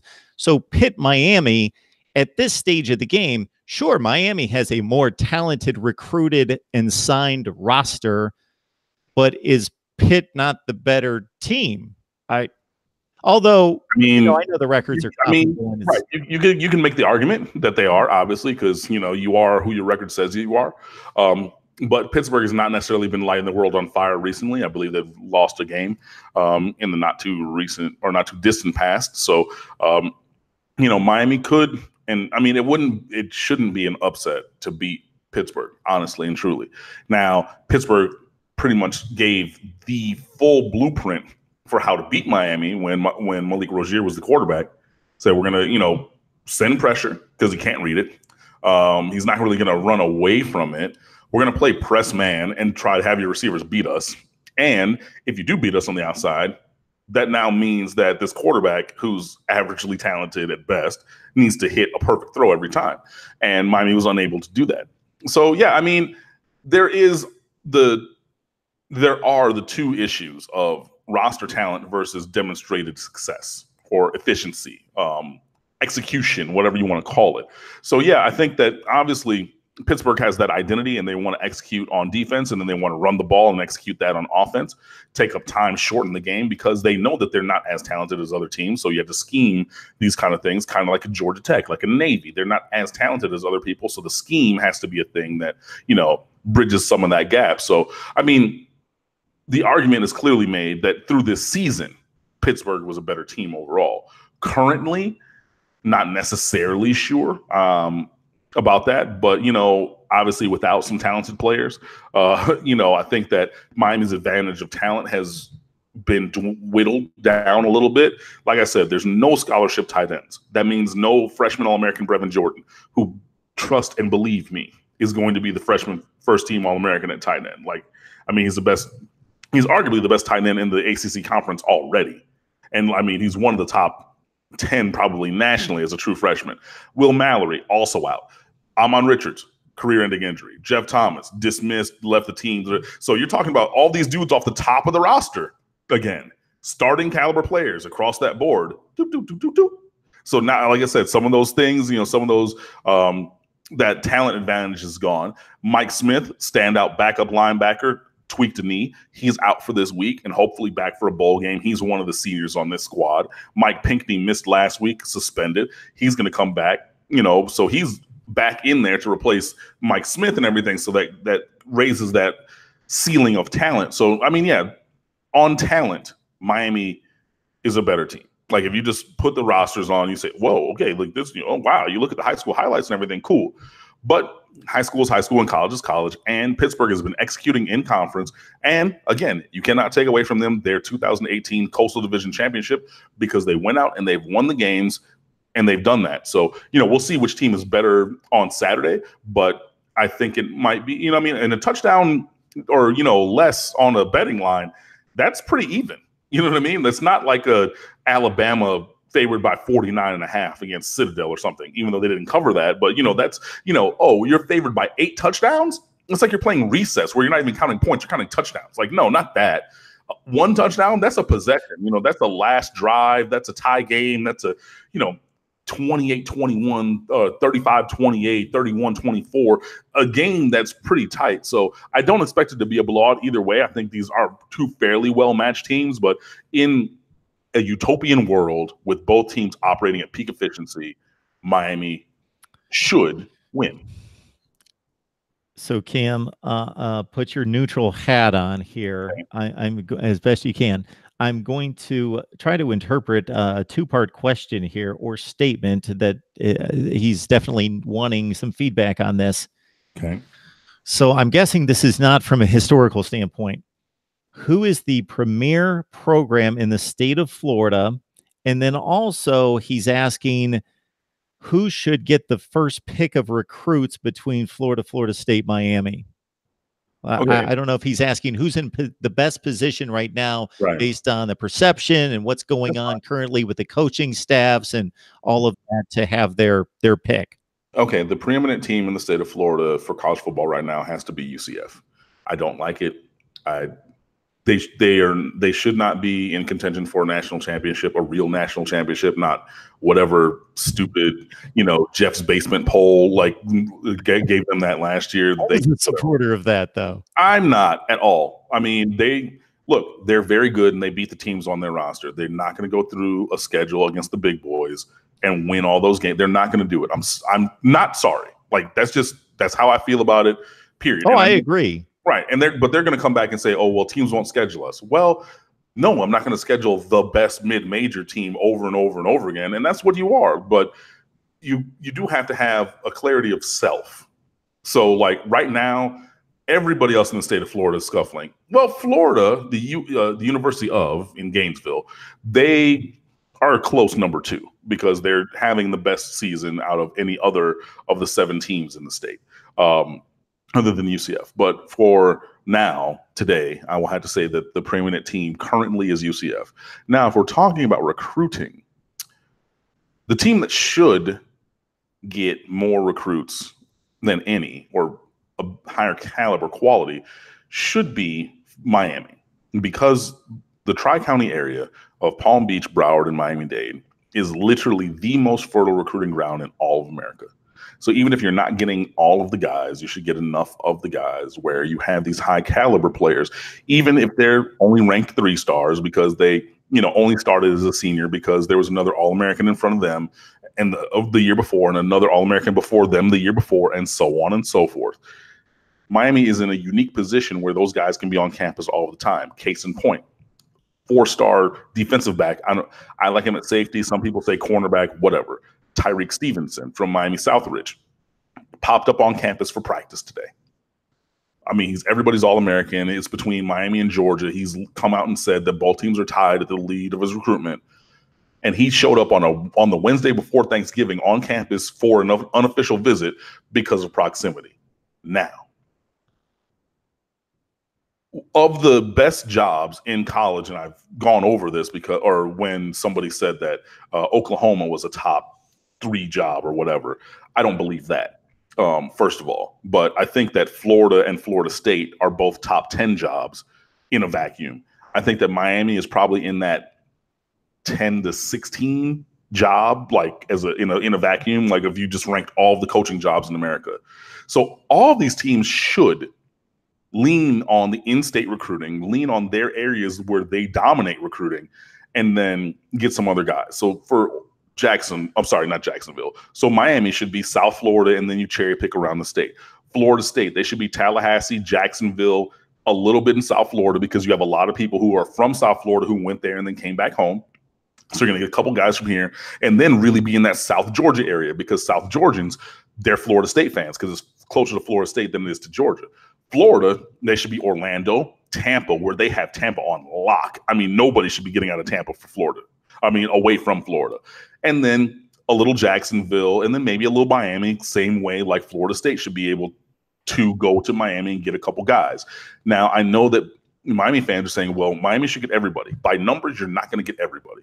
But Miami needs to get a higher quantity of the top guys. And that's where Miami's recruiting has been lacking. So I think that all 3 teams in the big 3 in state, that's Miami, Florida, and Florida State, should be able to recruit well when they really lean into their identity of who they are and where they've been successful to go and get players. When you start to go away from that, this one I think you see things straying. So for Florida State, for example, I've said for years that when Jimbo was there, I know that the recruiting rankings were high, but they had a small window, a small bubble, and it was going to burst. But the majority of their recruiting classes were from out of state. So you're not going down to South Florida that much. I mean, you get a couple guys. Obviously, you get Dalvin Cook. You get, I'm not saying they didn't get anybody, but you're not going to these places where you routinely go. You didn't go to Jacksonville, and that let Miami get a big foothold in the Jacksonville area now. Why? For who? Like, okay, you're going to go to Mississippi and get Cam Akers. Everybody's All-American, top 10 player, 5-star All-American. But some of these other guys on the offensive line, they're talking about, oh, they're terrible. We've been saying this I've been saying, and I'm not a Florida State fan at all. Like, please, I went to Miami. I graduated from Miami. I can go show you my diploma. But as an objective recruiting observer, if I'm trying to tell you, look, you guys need to really lean into who you are, and Florida State fans saying, nah, oh, SoCal, Cali knows, we're going out to California, we're getting all these boys, and then you don't. And then you got Jaden Woodby this year. Cool. Awesome. But you went after all these other guys that you didn't get when you could have gone after guys, locally or regionally and things like that. So when you really have a true identity of self and you lean into that, then I think that everybody can be successful recruiting in the state of Florida. But obviously, winning counts. And when I wrote the recruiting rules, that's recruiting rule number 9, the last one, which could have been number 1 and the most important, because you had to win to have proof of concept. So I think that if you were ranking the teams right now on the trail in 2018 who have buzz, it would probably be, I would say, Florida, Florida State, and Miami in that order, because Miami has more recently looked terrible than even Florida State did.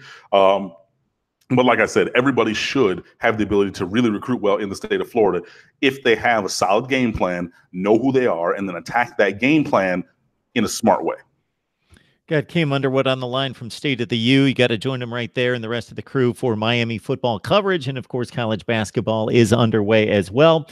So apparently I didn't interpret that question correctly, Cam, because this is going to be an easier selection and dissertation for you to make. He is asking historically to rank the programs in the state. Oh, historically on performance? I guess so. It didn't read that way to me. I mean, in performance, it goes by era, I think. Like if you're going, way back, then I would say Florida. If you're going into the 80s and 90s, I mean, I'm going to say Miami because we won more championships than anybody else. And then recently, I would say Florida State because, they rebounded with Jimbo and they're the most recent national champion of the 3-team cadre and things like that. And I mean, you can go back and look at recruiting rankings and things like that, obviously, for more flavor. But I mean, I think that each one of the programs has been at the top multiple times because each program has won multiple national championships. So it's kind of a cyclical thing. Yeah, that's what I'll say. Cam Underwood, State of the U, talking Miami football, taking on Pitt, and that's the final regular season stop. I also think that the bowl destination, Cam, means something because if you get by the real marquee bowl games, even at New Year's Six, there's a handful that are nice destinations and have some kind of cachet to them because it's like a Big Ten SEC game or whatever it is. Mm-hmm. You mentioned the Camping World Bowl. Now, if you just say Camping World Bowl to the average fan, it sounds like, one of these hokey made up bowls that, with the cheesy sponsor name, and it doesn't have a real name and wasn't tied to anything. If you go through the history of the bowl, it's got like, the Russell Athletic Bowl, the Tangerine Bowl, the Blockbuster Bowl. It goes way back. And it's also sitting, like you mentioned, and going through those tiers at a place where it has been, the marquee destination for that ACC team that slots in after the New Year's Six. So, for example, Virginia Tech going to the game last year against Oklahoma State because Miami was elevated into the New Year's Six. North Carolina, when they went to the ACC championship game, went to that bowl. So, if that's the destination, it's also a location. So, I think it's a better look to sell recruits, or just a better TV look when you're in somewhere in a nice locale, even if the name of the bowl isn't something people are familiar with. But if they see the nice surroundings versus guys shivering on the sidelines in El Paso, Texas, or Shreveport, Louisiana, a couple days after Christmas, that's not really a good look for it. Yeah, we had a really good season and we're a top program. Yeah, but I mean, you have to get to a bowl game. You know what I mean? Yeah. So you have to, I mean, you want to be in a higher tier game, obviously. And that is going to give you a little bit of a better location, obviously. So the Camping World Bowl is in Orlando. There's the Gator Bowl in Jacksonville is a good location. Even the Belk Bowl up in Charlotte is a tier 1 bowl. It's not local, it's kind of regional to Miami, but that's a better location than El Paso, Texas, which I've been to one time, and I'm, God willing, never going there again in my natural life. Shreveport, Louisiana, same statement. And I mean, yeah, so I mean, it's a blessing to be in a bowl game and to go to a place that has a bowl, but like, yeah, I would much rather go to Orlando or Jacksonville or, even the Quick Lane Bowl in my native Detroit, Michigan. Like, I'd rather go there, than some of these other places. So yeah, winning this game against Pitt and hopefully elevating to being able to get to one of those tier 1 bowls in that, second kind of tier. If you take, college football playoff, New Year's Six, and Camping World as the top tier, and then tier 1 is actually that second middle layer. You want to get up there. So yeah, hopefully, Miami is able to win this game and get up there. So of course you guys played Washington State a couple of years back in El Paso, the game you're referring to. Yeah. And I'll give you my impression from just watching that game on television, and it's been broadcast by CBS since like the 50s. Like their last tie to bowl postseason play on CBS, and they won't let go of the Sun Bowl. It's their game on New Year's Eve. So, but it's a picturesque stadium. It's a beautiful scenery that's unlike most, if not all, bowl games. But it looks like you're playing in a 40,000 seat, high-end high school stadium that you would see somewhere in Texas. And obviously it's in a warmer portion of the country most of the year. But at that point, it looks like you're going to get a lot of those like low 40s days where the wind comes through and there's no stopping the wind. Right, because there's elevation concerns there too. You know what I mean? So like it's picturesque because you're up in the mountains or near mountains and you see the mountains in the background of the stadium. So like that impacts the weather as well. Cam Underwood, State of the U, breaking down Miami and, of course, the Canes take on Pitt, and then a bowl destination to be announced after the conference championship games the next Sunday. Cam, we appreciate you stopping by, catching the link that I threw out there. I appreciate that. Yeah, no worries. So I, just finished this, and a buddy of mine is about to pull up right now, so I can teach him my famous mac and cheese recipe, so he can have that for his Thanksgiving gathering tomorrow. So we're right on time. And that's why I'm wearing a regular black shirt to cook, not a Miami Hurricane shirt, because I usually wear my Hurricanes gear, but I was cleaning the kitchen, getting ready for him to come over to teach cooking a little bit. So yeah, you can't mess up the gear. Exactly. So I know that I won't see you. So from me to you, and then everybody watching, happy Thanksgiving, peace and blessings to all of you. Happy Thanksgiving to you, Cam. We always appreciate it. You have a great time. All right, you too. See you guys. Cam Underwood, State of the U. And again, first-class operation there in covering Miami football in particular, and college basketball is underway as well. All right, folks, we've got a 10 o'clock date Eastern time with Mike Laval and Kate Halliburton from Last Word on College Football to talk Tennessee and Vanderbilt. I threw out a link to my media guests on Twitter and via email as well on Gmail. And what typically happens there is that I will set up specific times for the guests to show up, and I will send them the link. Well, I've gotten lazy in my old age, and I think I've noted that to try to schedule a lineup where in the past I have tightly scheduled 7, 7:15, 7:30, 7:45. I have lined up 11 guests until like 11:15 at night. And then what happens is it's 6:40 and somebody says, "Oh, I can't make it at 7:15. How about 7:45?" Well, I already got a 7:45. Yeah. So now it's 7 o'clock, and please show up and let me know when you're going to try to make it, and we'll be here. 860-325-3687. And of course, you guys are the real stars of the show, as you can call anytime and we can talk college football. Otherwise, I don't see anything else here on the live chat. I did want to run through the schedule and kind of highlight what I'm looking at as we run through what I think is the best weekend of college football. We had a weekend a few weeks back that I think had more glamorous matchups, but if you put the rivalry element into it as well, I'll watch Oregon State play. Now, most likely there are other more meaningful and impressive games than Oregon State, on at the same time, so I probably won't watch that game, but I will want to watch Oregon and Oregon State. I want to see Washington State, and Oklahoma, West Virginia, of course, and Alabama, Auburn, and Mississippi State and Ole Miss. I'll be working, unfortunately, on Thanksgiving night, so I will put Ole Miss and Mississippi State on the DVR, and I will watch the game afterwards and deliver some kind of instant analysis afterwards, or maybe strike up a live stream late on Thanksgiving night. We will have Nebraska and Iowa underway at noon Eastern time on Friday. And Virginia Tech, the marquee matchup on that Friday night is a huge one. Washington State for a trip to the Pac-12 championship game. And for the Cougars, hope to stay alive in the college football playoff race. Notre Dame, USC, of course, Saturday night. Whatever else I'm missing. South Carolina, Clemson, we'll give it a look right now. And, of course, Ohio State and Michigan is a top 10 matchup, is right there at the top.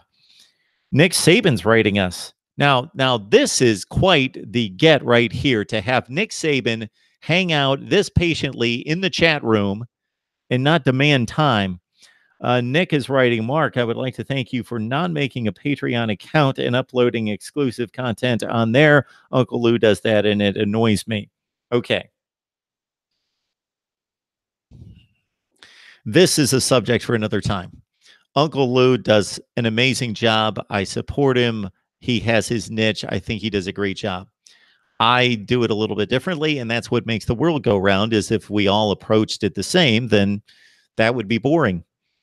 In terms of that, in terms of Patreon, you need to understand, though, that Uncle Lou, and I'll point him out specifically since that's the way this was addressed, he provides you with excellent content.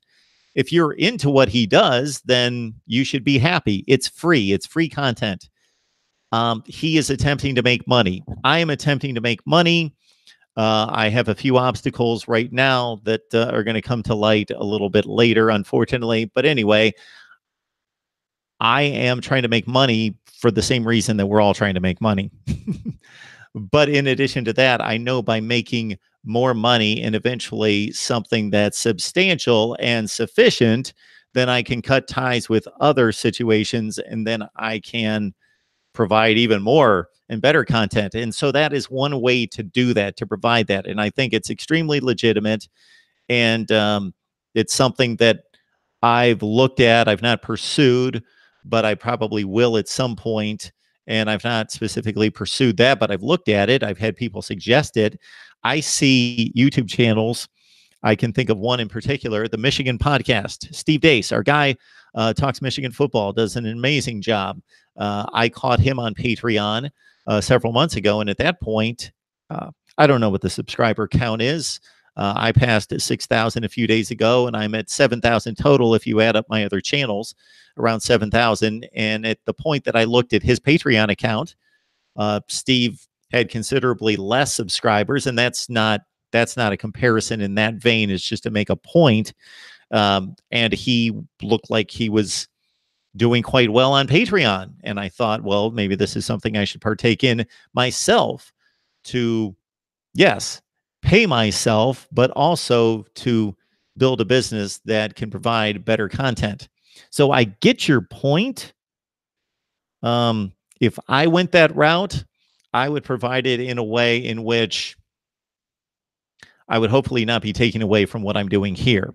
And if I provided extra content for people who were providing some level of support, and it would be very, very minimal, $1 a month, $5 a month, that I would provide something of value.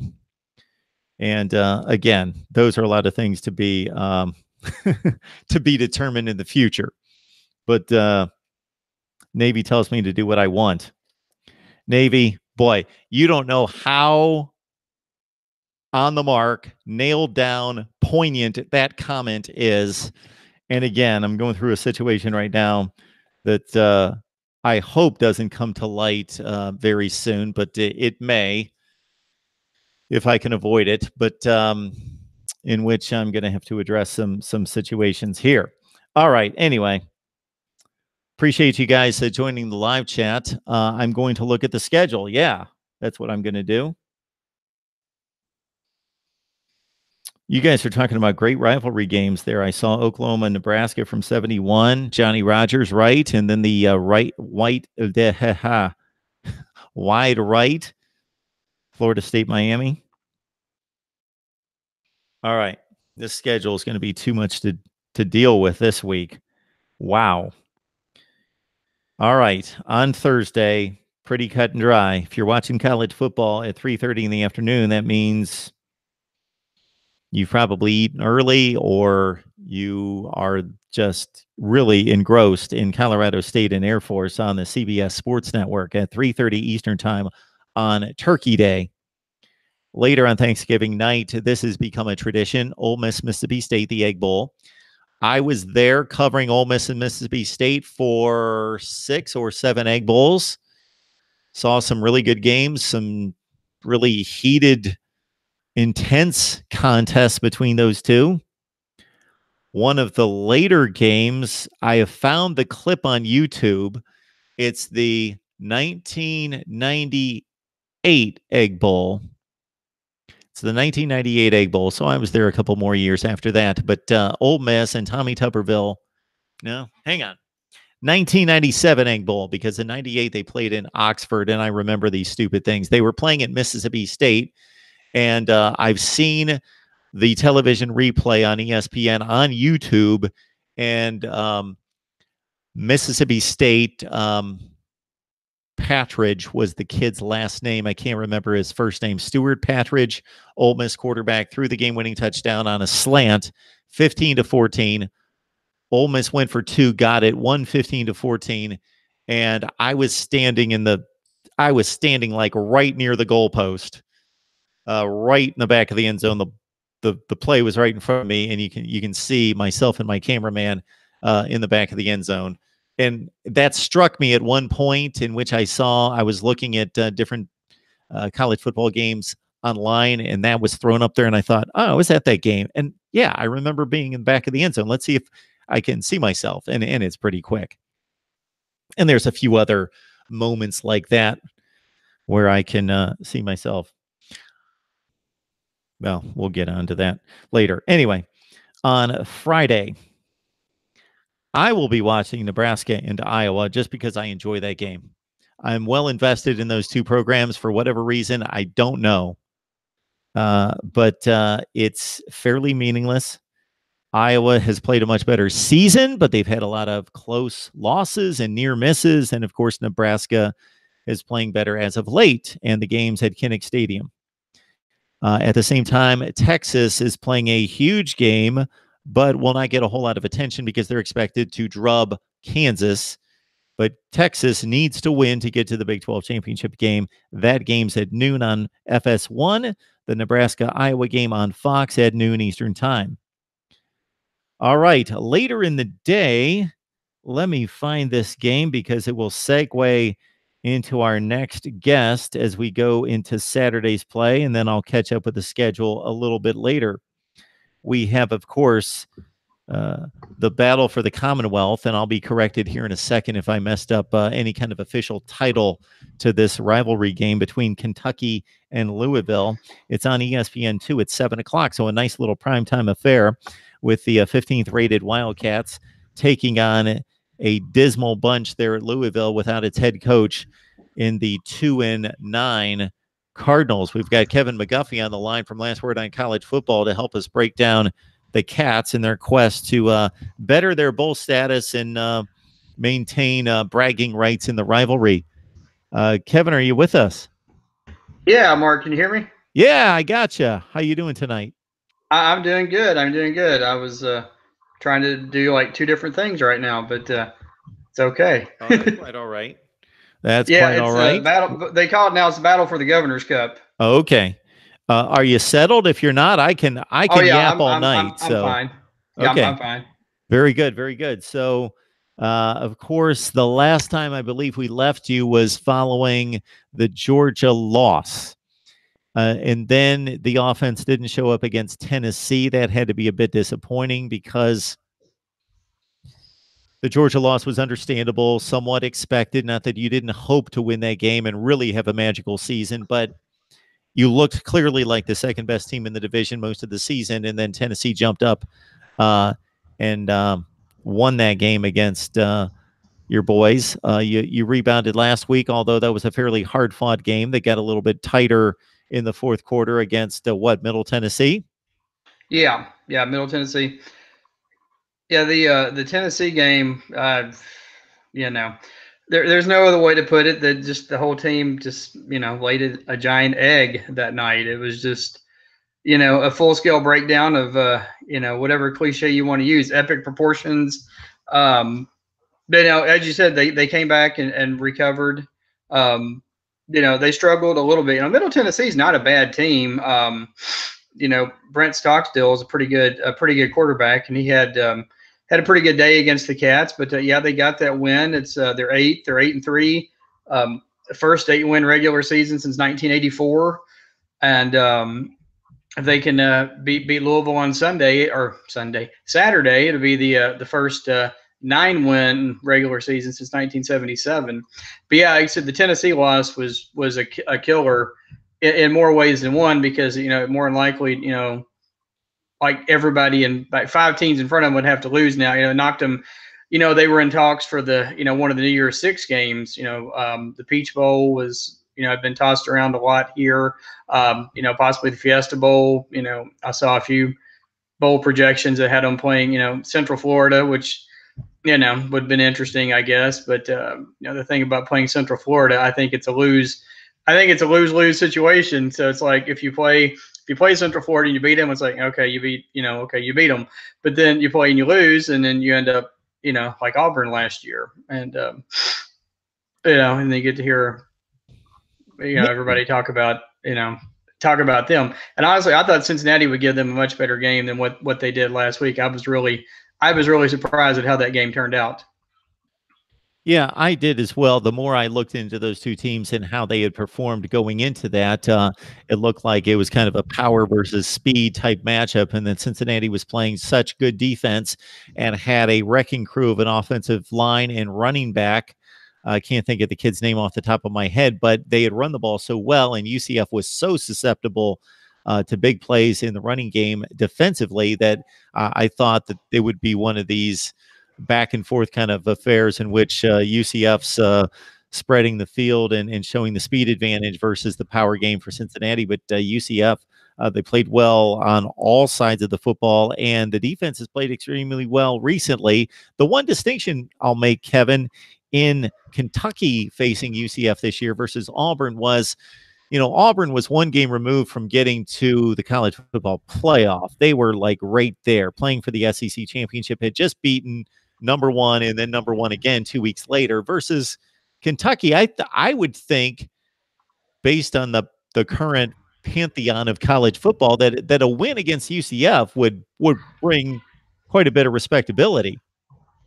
Oh, I think so too. I think locally you would say that, but I think nationally it may not be the case. But no, I agree with you. I think it would be a great game. I think it'd be an interesting game, seeing Mackenzie Milton versus we could just make it Mackenzie Milton versus Josh Allen. The offense versus the defense. Like I said, I think it would be an interesting game. But like I said, right now, Kentucky, barring something crazy happening on Saturday, and of course, when you're talking about rivalry games, anything can happen.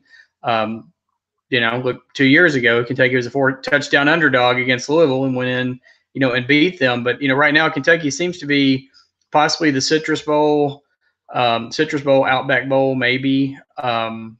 Looks like possible destinations as long as they win on Saturday. Now, if something happens and they lose, then you're probably looking at maybe the Music City Bowl or the Liberty Bowl or something like that. Which, honestly, at that point, after starting the season 7-1, would be a pretty big. That would be a pretty big letdown, a pretty big disappointment. So, okay, Kevin, if the Cats lose to Louisville, you talked about Tennessee being a letdown. This team has no pulse right now. They're just, boy, they're getting obliterated by just about everybody. So I just got to think with your defense that if, as long as you just don't turn the ball over 5 times, you may not win impressively, but to walk out of that Right. stadium with a loss is almost inconceivable.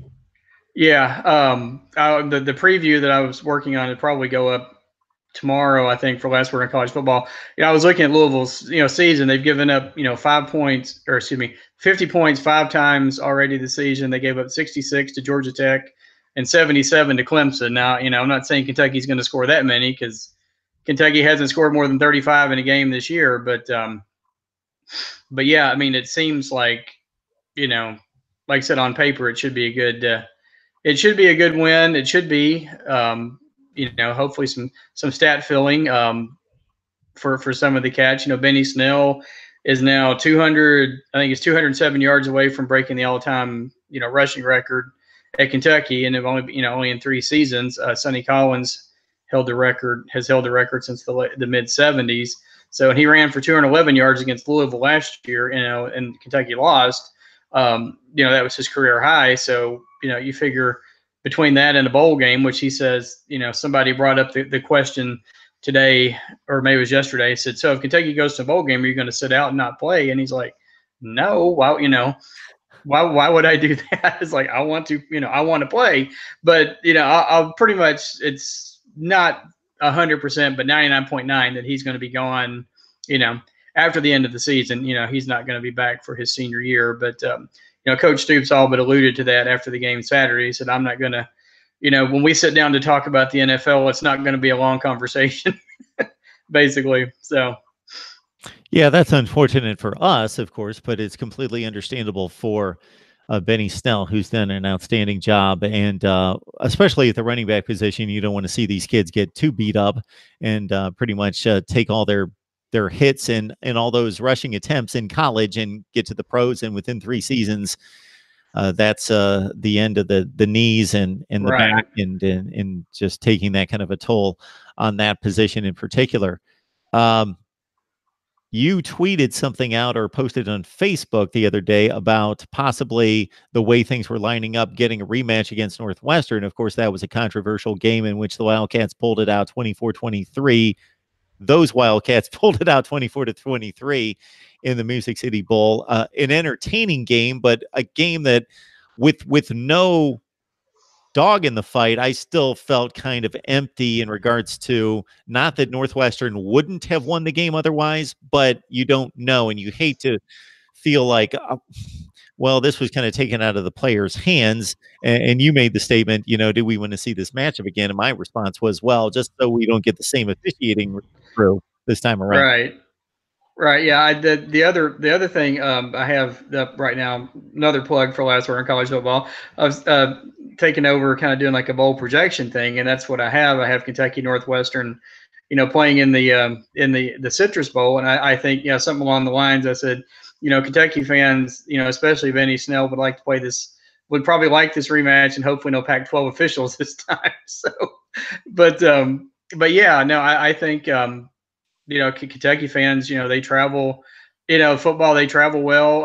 I think, who wouldn't want to go to Orlando for, Orlando in January. So, like I said, I think as long as they beat Louisville, which, we knock on wood, they should, I think that's where they're going to end up. So, and I guess, like I said, the Outback Bowl was also a possibility. And so it'd be 20 years to the day, actually, since the last time they played on a New Year's Day Bowl, which was the '99 Outback Bowl. They played and lost to Penn State, which I was at that game. Me and 40,000 of our closest friends made the trip from Lexington down to Tampa that year to watch that game. It was it was a pretty incredible sight. Kentucky got out to a big lead, but then just couldn't hold it. And then Penn State ended up winning 26-14, I think was the final. But yeah, I mean, I'd be all for a Kentucky Northwestern rematch. So maybe this time next week we'll have a better idea. Kevin, aside from there being 18 to 22-year-olds on both teams running around, that anything can happen from that standpoint, because they're all athletes, and it's been a difficult situation for Louisville. But I kind of feel for the kids themselves because they're in a tough situation and in the midst of a coaching change and so forth. But aside from the obvious that there are athletes on the field and so the ball could bounce crazy ways, is there any way to feel nervous or concerned about this one? I think as a Kentucky football fan, it's just in your nature to feel nervous about any game. Because somebody, friend of mine made the comment the other day, like, throughout history, Kentucky's had trouble, playing against backup quarterbacks has been our kryptonite. And he said, no, what's going to happen when we have to play against a backup coach? So I don't know, with Lorenzo Ward. Yeah, like I said, in theory and on paper, there should be no reason why Kentucky doesn't win this game by at least, 17 to 20 points. I think the point spread was like 18, but I'm hesitant I don't think I've ever taken Kentucky and the points ever because it just never seems to work out that way. So I think I'm calling it like 31-14, 31-17, maybe. Just at the end of the day, as long as Kentucky has more points, we should be good. And as you said, it's kind of an interesting choice for the ESPN primetime game Saturday night. But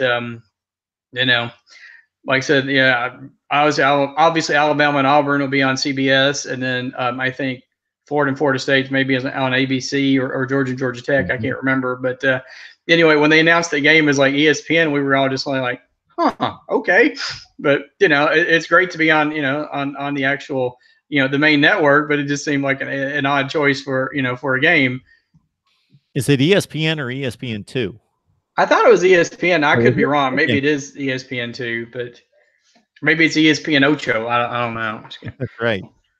That's right. I'll have to check that out. I thought it was ESPN2, but you may be right. Some reason in my head I had ESPN, but thought Clemson, South Carolina might be on ESPN. But regardless, we'll track it down here in just a second. But it's Kentucky and Louisville playing at 7:00 Eastern time.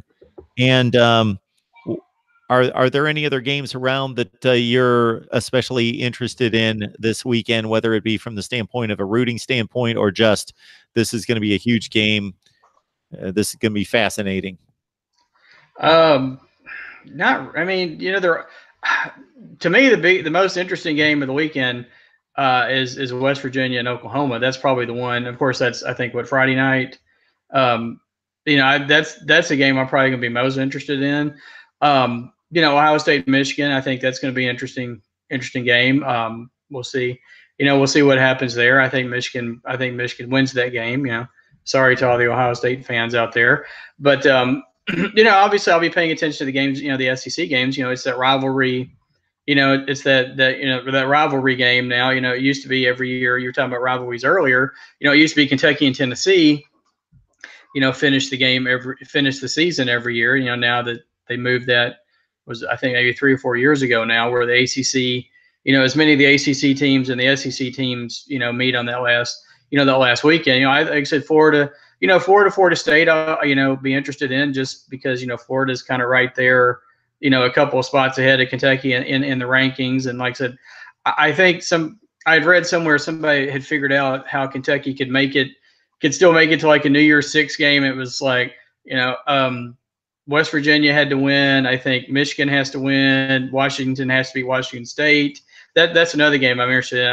I've been very, very impressed with Washington State this year. Mike Leach, of course, he was former back in the day, actually, 99, he was, the offensive coordinator here at Kentucky. You had, under Hal Mumme, you had him, and then, Tony Franklin, who's the offensive coordinator, now at Middle Tennessee, all on that staff when they brought the air raid with them. But I said there was like five different scenarios, and they said then maybe Kentucky, could sneak in at like that 12 spot or something. But I said it's not.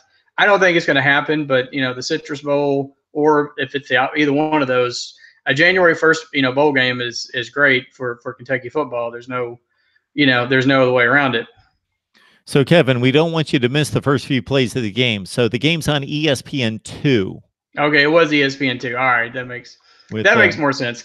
Clemson and South Carolina on the other network on ESPN. Yeah. Yes. See, that could be, that might be an interesting game too, because, Jake Bentley's really been playing well, the last few games, and then be interested to see what they do, how they match up against Clemson.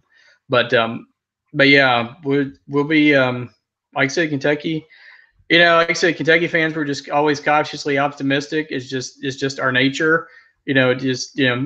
Expect the worst and hope for the best. That's kind of it's not really the best motto, but it's kind of been over the years. It's kind of been the motto of Kentucky fans because more often than not we've had the worst when we've expected something else. But Kevin McGuffey joins us from Last Word on College Football. You got to join him. You've got Kate Halliburton, Mike Laval, Tony Siracusa, who joined us last week prior to USC and UCLA. You've got all sorts of good people there at Last Word on College Football. I'm missing somebody in the mix, but regardless, we've got a comment here from Reasonable Gump. He's an Alabama fan, Kevin.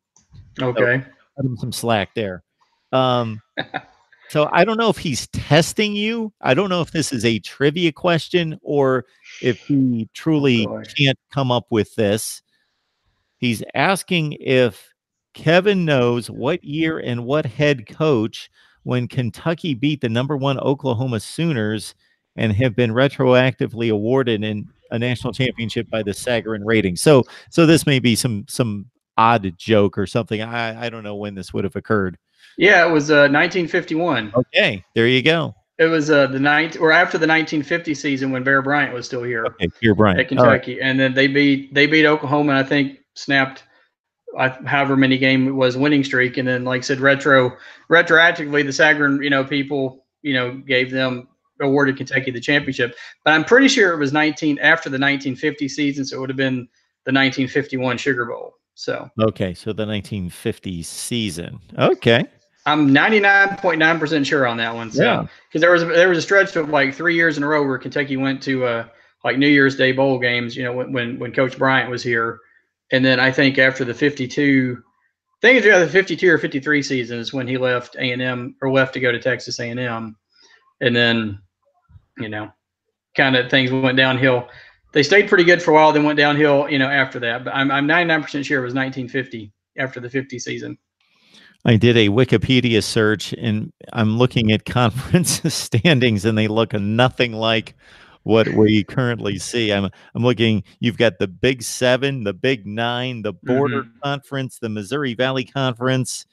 So the Big 7 is basically what is now the Big 12. You've got Oklahoma, Nebraska, Missouri, Kansas, Iowa State, Colorado State, or Colorado and Kansas State. You've got the Big 9, which is the Big 10. That was prior to Michigan State joining a couple years later. Yeah, like I said, if I'm not mistaken, that team, they started out 10-0 and then lost to Tennessee in the last game of the season and then beat Oklahoma. And the one conference that's been a mainstay, the 1950 SEC football standings. Yes, Kentucky went 5-1 in the conference to 11-1 overall.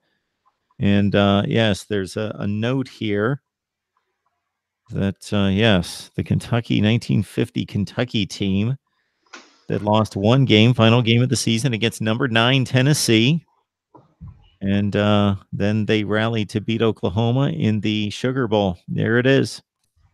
Very interesting. Yay. Yeah, I knew that one. I think the last time somebody asked me a question, I was stumped, and then I figured it out about 10 minutes after I got off the air with you.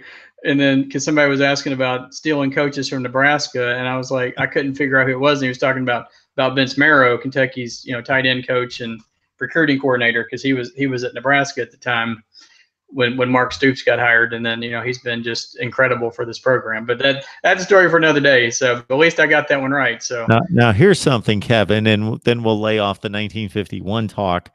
But that NFL draft for the senior class of that 1950 team in the spring of 51 at the NFL draft, there were 9 Kentucky players selected in the NFL draft. Wow. Now, there were like 50 rounds to the NFL draft. Right. Yeah, I was going to say it's not like it is now, but but conceivably, that'd be a tough topic for another time. But there's probably, maybe five guys on this year's team that'll probably get drafted, which is, the last couple of years, Kentucky hasn't had anybody drafted. I think since maybe Bud Dupree and Zadarius Smith a couple, maybe three years ago. So, but you figure obviously Josh Allen. You know, some people have him now as like a top 5 pick, at least no worse than top 10. And you got, you know, Benny Snell, C.J. Conrad, Jordan Jones, and Mike Edwards. You know, I think all 5 of those will hear their name called somewhere, you know, during that 7-round NFL draft. So, but yeah, that's very interesting. I wonder. I was trying to think who was on. I'm trying to remember who might have been on that team. Obviously, I wasn't. I'm not that old. I wasn't alive then, but that was like 21 years where I was born, maybe. Yeah, something like that. So, but that was Babe Parilli, right? I think he was the quarterback. Oh, Babe, I believe.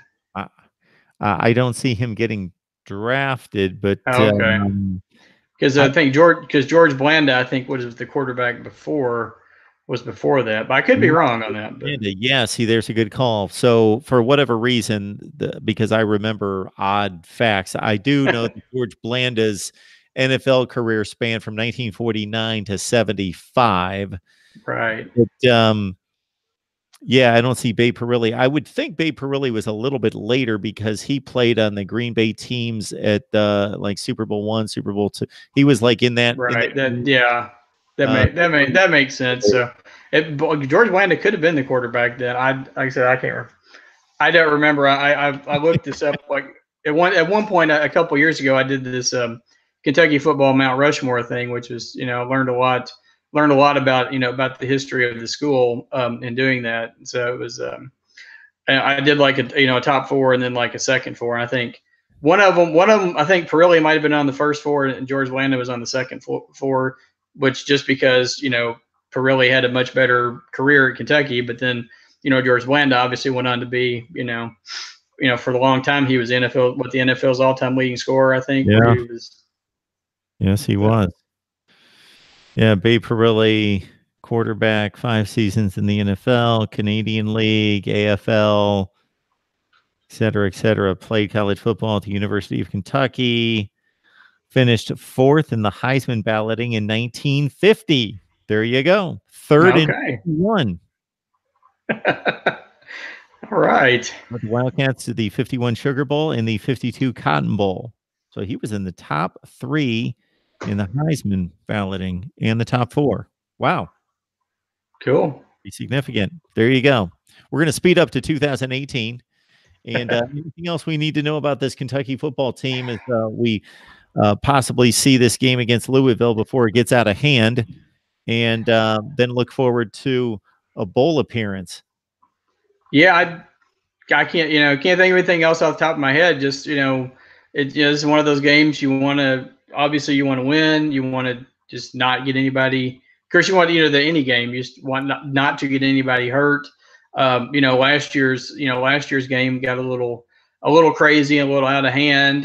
There was lots of, you know, skirmishes and, you know, even between like, you know, one of the Kentucky players and one of the Kentucky coaches at one point. So, you know, you don't want to get anything like that where somebody gets suspended, you know, something that misses like part of a bowl game, you know, something like that. But yeah, like I said, we're just looking for big numbers from Benny Snell. And like I said, if Kentucky was ever going to, you know, score more than 35 points in the game, at least on paper, this seems like this would be the game. Of course, then I only predict them to score like 31, but because like I said, I just can't let myself be that optimistic. So. Well, the game that stands out to me is the Vanderbilt game. And as soon as I saw, I was very confident that Kentucky would win the game. But when I saw that Kentucky was favored by like 13.5 points, I thought they're going to have a tough time scoring 13 points. So I think that was a 14-7 decision in that one. Right. Yeah, it was. That was Benny. You know, Benny Snell, I think, ran for like 160 some yards and scored the 2 touchdowns. So, but he, you know, that's the other thing. I think he's now at 44 touchdowns for his career. And I think, if I remember the stat correctly, there's 2 guys in the SEC history that have rushed for 1,000 yards and more than like 10 touchdowns in their first 3 seasons. And it's Benny Snell and Herschel Walker. So he's in some pretty good, in some pretty good company. And I try to remember if it's 49 or 50 touchdowns is the SEC record. So, I'm not saying he's going to get 5 touchdowns or 6 touchdowns in one game or in the next 2 games, but he's going to be right up there, right up there near the top, which is just, like I said, in doing this only in 3 years. I mean, if that 1% chance that he came back next year, I mean, it would be pretty incredible to see what kind of numbers, he could put up next season, and just, see, because he's probably going to set records that nobody will ever top here at Kentucky. It's just been incredible to watch him over these last couple of years. And then, like I said, like Josh Allen, he was a 2-star. I like to tell the story. He was a two-star recruit out of New Jersey who was going to go to Monmouth before, Kentucky, I guess saw some tape or saw something, about him that they liked. And then, they started recruiting him and he signed, and, now the rest is history. He's now the all-time, sacks leader here at Kentucky, and then for both single season and for, a career. So it's going to be interesting, be cool to just watch these guys play these last couple of games. I mean, it's going to be, bittersweet knowing that, a lot of these guys won't be on the field next year, but, they have some pretty good, AJ Rose has shown some good things this year. He's going to, he will probably be the man in the backfield next year. And then you still have, you have Lynn Bowden, will be back next year. He's really come into his own this season. So, looking ahead to next year, and then, you'll have, Terry Wilson now have played a full season at quarterback. I think, you can see some improvement in him these last few games too. So, I don't know, Stoops has equaled or bettered his win total in, all 6 years, he's been in Kentucky. I think it may be tough to do that next year just because of what they're losing, but we'll see. That's the fun of college football. So you just never know. Benny Snell impressively has an 18 touchdown lead over his nearest competitor, as you mentioned, Sonny Collins, with 44 touchdowns to 26. So he's the all-time school record holder. Rushing touchdowns in the SEC, Tebow 57, Walker 49, Falk 46, Cadillac Williams 45, Chubb, Hilliard, and Snell have 44. Yeah, that's some pretty good company. So I guess, he has a chance of at least, obviously he's not going to catch Tim Tebow, but, could be right there at the top, as far as running backs anyway. Yeah. Touchdowns in the SEC history. So like I said, it's just, everybody just needs to, kind of all the Cat fans just need to take a moment and just realize what we've watched, over these last 3 years, because, we're likely not to see it again for a long time. Nick Fitzgerald would be the only other active player who has skyrocketed up the list. He's one behind Snell with 43. Yeah, I saw that stat and I was like, really? I did not realize he had that many, had scored that many touchdowns. But there you have it. All-time SEC rushing touchdown leaders. And on the all-time career rushing list, we've got Herschel Walker at 1, Nick Chubb at 2, Darren McFadden 3, Kevin Falks at 4, Bo Jackson's 5, Ralph Webb at 6, number 7's Eric Rett, Dalton Hilliard at 8, Charles Alexander at 9, Anthony Dixon at 10. Where am I seeing Benny Snell? There he is at number 16. So let's say he runs for 150 yards the last 2 games, 300 total yards. That would put him at 39.54. That would move him up to about 12th place. He'd be in the 10 to 12 range. Mm-hmm. All very time. cool. Like I said, it's like I said, it just we'll look back at these last few years, years from now, and think about how incredible he's been here, and then we'll look forward to seeing him playing for somebody and on Sunday next year. So. Like I said, hopefully Kentucky gets through it. No trouble against Louisville, and then we just wait to see what happens with the bowl game. So, like I said, hopefully it should be a January 1st game, and then I'll update my little bowl predictions. Try to have that done Sunday, Monday at the latest. Try to have it usually try to get it out there before the next college football playoff rankings comes out. So. All right, Kevin McGuffey from Last Word on College Football, Kentucky, Louisville. Yes, the Cats will be favored substantially by 18 points. I don't know if they've been favored like that the entire season. About 16.5 last week against Middle Tennessee, but against the ACC's Louisville Cardinals, this is how bad the Cardinals have been. 18-point favorites in their rivalry affair against Louisville to try to finish up at 10-2. Check that. The Tennessee loss, 9-3 with the win against Louisville. Kevin, we appreciate it. Enjoy the game. Hopefully, all righty. Thank you, Mark. We will. Hopefully, like I said, hopefully we'll be able to enjoy it. Like I said, just the Kentucky fan and the Kentucky nature. We're just, we'll watch the game like this. Like, okay, we should be fine. We should be fine. Okay, no, we're good. So. Well, when you play all those one-score games that are like 13-9. Exactly. Not to think like that, but it's mostly turned out very well and a very productive season and stepping stone for Mark Stoops' program. Yeah, definitely. All right, Kevin, thank you so much. We appreciate it. You have a happy. Thank you, Mark, for having me on again. I really appreciate it. We'll talk to you soon. All right. Kevin McGuffey, Last Word on College Football. Of course, the crew's been so good to us here at Mark Rogers TV.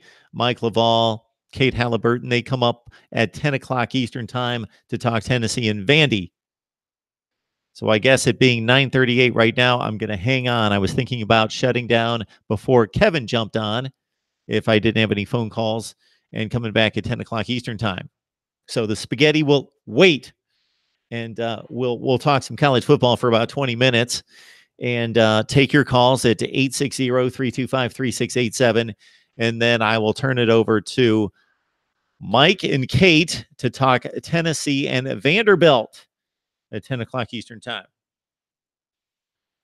All right. What do we have here on the live chat? What do you guys have in store for me?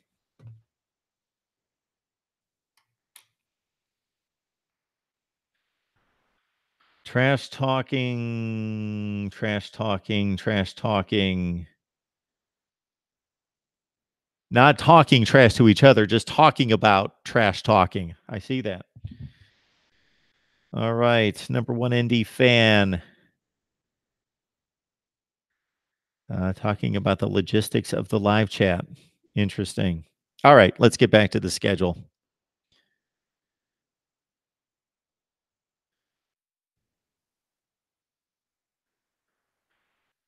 Where we have again, Colorado State and Air Force on Thursday night, 3:30 in the afternoon. Maybe you can fall asleep to that one after you have the big dinner. Mississippi State Ole Miss, the Egg Bowl. We talked about the Egg Bowl in my appearance on YouTube. I have a few of those, though. Nebraska, Iowa, Texas, Kansas at noon on Friday. Of course, the Texas situation won't necessarily be something to look out for unless Kansas pulls a surprise and hangs in the game, and then it becomes crucial because Texas needs to win to get to the Big 12 championship game. Nebraska, Iowa for bragging rights and a better bowl position for the Hawkeyes. We also have Houston and Memphis, always a good ball game, and that's turned into a scheduled rivalry game by the American Conference late in the season, last week of the season on ABC at noon. Houston, Memphis, Arkansas, Missouri. That's a 2:30 Eastern time game on CBS. CBS is locked in on that Arkansas-Mizzou game, which used to be Arkansas and LSU. Up until about 5 years ago, it was always Arkansas and LSU would play on the Friday after Thanksgiving. Now it's Arkansas-Mizzou, and they hook up LSU and Texas A&M on Saturday. Also at 3:30 on ABC, Virginia Tech, Oregon State on FS1. Got UCF taking on South Florida. That was one of the more enjoyable games to watch last year. UCF and South Florida hooking up. I don't think it's going to be quite as entertaining with the Bulls probably not being able to run with the Knights this year, but that's a 4:15 at kickoff on ESPN. And then the two marquee matchups on Friday night, Oklahoma, West Virginia in Morgantown on ESPN, and Fox will carry Washington State for the Pac-12 championship bid. On Saturday, a few of you may watch, if it's so encouraged, you may want to check out the Michigan Wolverines, the Ohio State Buckeyes on Fox at noon. May have something to do with a college football playoff, maybe a big rivalry there. Georgia Tech, Georgia, that's an SEC network game at noon. Of course, the Bulldogs. What if Georgia loses to Georgia Tech? Florida State at noon on ABC. BC, Syracuse play on ESPN at noon. They've taken losses over the past few weeks, both of those teams, to kind of lower their bowl status, and it will be difficult for the ACC to fill another New Year's Six spot because the rest of the conference under Clemson has really plummeted. Purdue and Indiana for the old Oak and Bucket. ESPN2 at noon. North Carolina State. They always play the last weekend of the season. And folks that get the ACC network, you can watch North Carolina State at 12:30. And if there's anybody outside the state of North Carolina that's going to be watching North Carolina State, please let me know why. DeAndre, big Clemson fan, is going to the Wake Forest Duke game, even though he says he's going to be kicking and screaming since he'd rather watch Ohio State and Michigan, that the wife got him tickets to the Wake Duke game. Coming up at 3:30, Stanford at UCLA on the Pac-12 network. Auburn, Alabama, CBS game, Iron Bowl. Penn State and Maryland, the Big Ten touting that as a rivalry game. It was a way back when. Maybe it will be in the future. Penn State and Maryland on ABC at 3:30 Eastern. Northwestern Illinois. Of course, the Wildcats have already secured a trip to Indianapolis in the Big Ten championship game. Pitt, Miami. As we discussed with Cam Underwood from State of the U, 3:30 Eastern time on ESPN. Arizona State. The Territorial Cup is on the line on FS1 at 3:30 Eastern time. So they're going to be playing at 12:30 on the West Coast, or close to the West Coast. Arizona, not technically the West Coast. Minnesota, Wisconsin on ESPN2. Tennessee and Vandy at 4 o'clock on the SEC network. South Carolina, Clemson, and Kentucky, Louisville. A couple SEC, ACC matchups going on at the same time on ESPN and ESPN2 at 7 o'clock Eastern time on Saturday night. Clemson, South Carolina, Louisville, Kentucky. Kansas State, Iowa State play on FS1 at 7 o'clock. That's pretty meaningless at this point outside of that little rivalry, although why do Kansas and Kansas State not play the last week of the season? And Texas and TCU, LSU, Texas A&M. I like this matchup, but I won't be able to watch it. 7:30 Eastern time on the SEC network. Instead, Notre Dame, USC will be my choice at 8 o'clock. And really, nothing else could match that game, regardless of what happens, until, if you love rivalries and you're really into just the rivalry aspect of it, regardless of what's on the line, BYU is playing Utah in the Holy War. 10 o'clock Eastern time on Fox, FS1.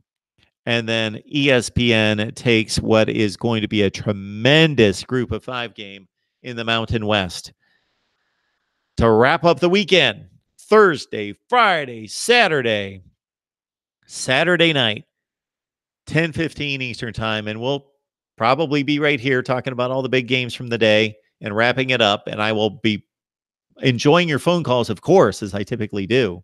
I always do.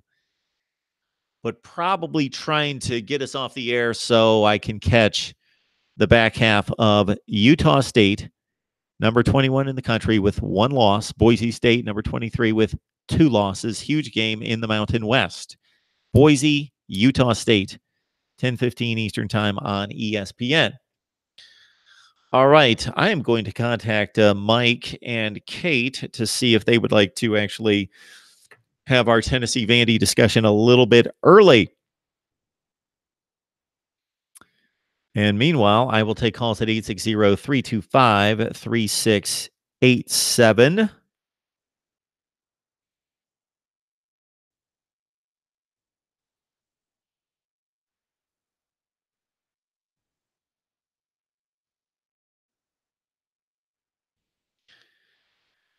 All right, folks, it's rivalry week. What's your favorite rivalry? Maybe we should have taken a poll this week. We still have time. Best rivalry, favorite rivalry.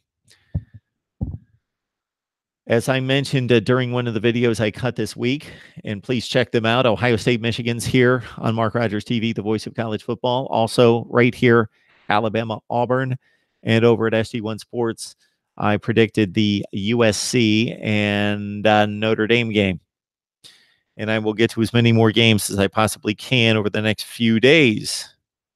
Do you have any requests? Because really, after Ohio State, Michigan, Alabama, Auburn, I just did that for tradition's sake. Of course, Alabama's a huge favorite. But Ohio State, Michigan, Alabama, Auburn, I did USC, Notre Dame. What games do you want me to hit? Do you have any requests of any games that you want to see a preview on? I will get to them. Leave your requests in the comments section, not in the live chat, because I won't see it. I will probably miss it, even though I'm monitoring the live chat. So if you have any requests for previews and predictions, let me know, and I will get to those games.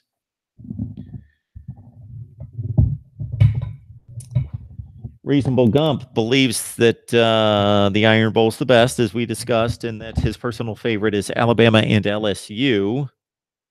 The Iron Bowl is the best rivalry, according to Crimson and White 17. Look up best rivalries in college football.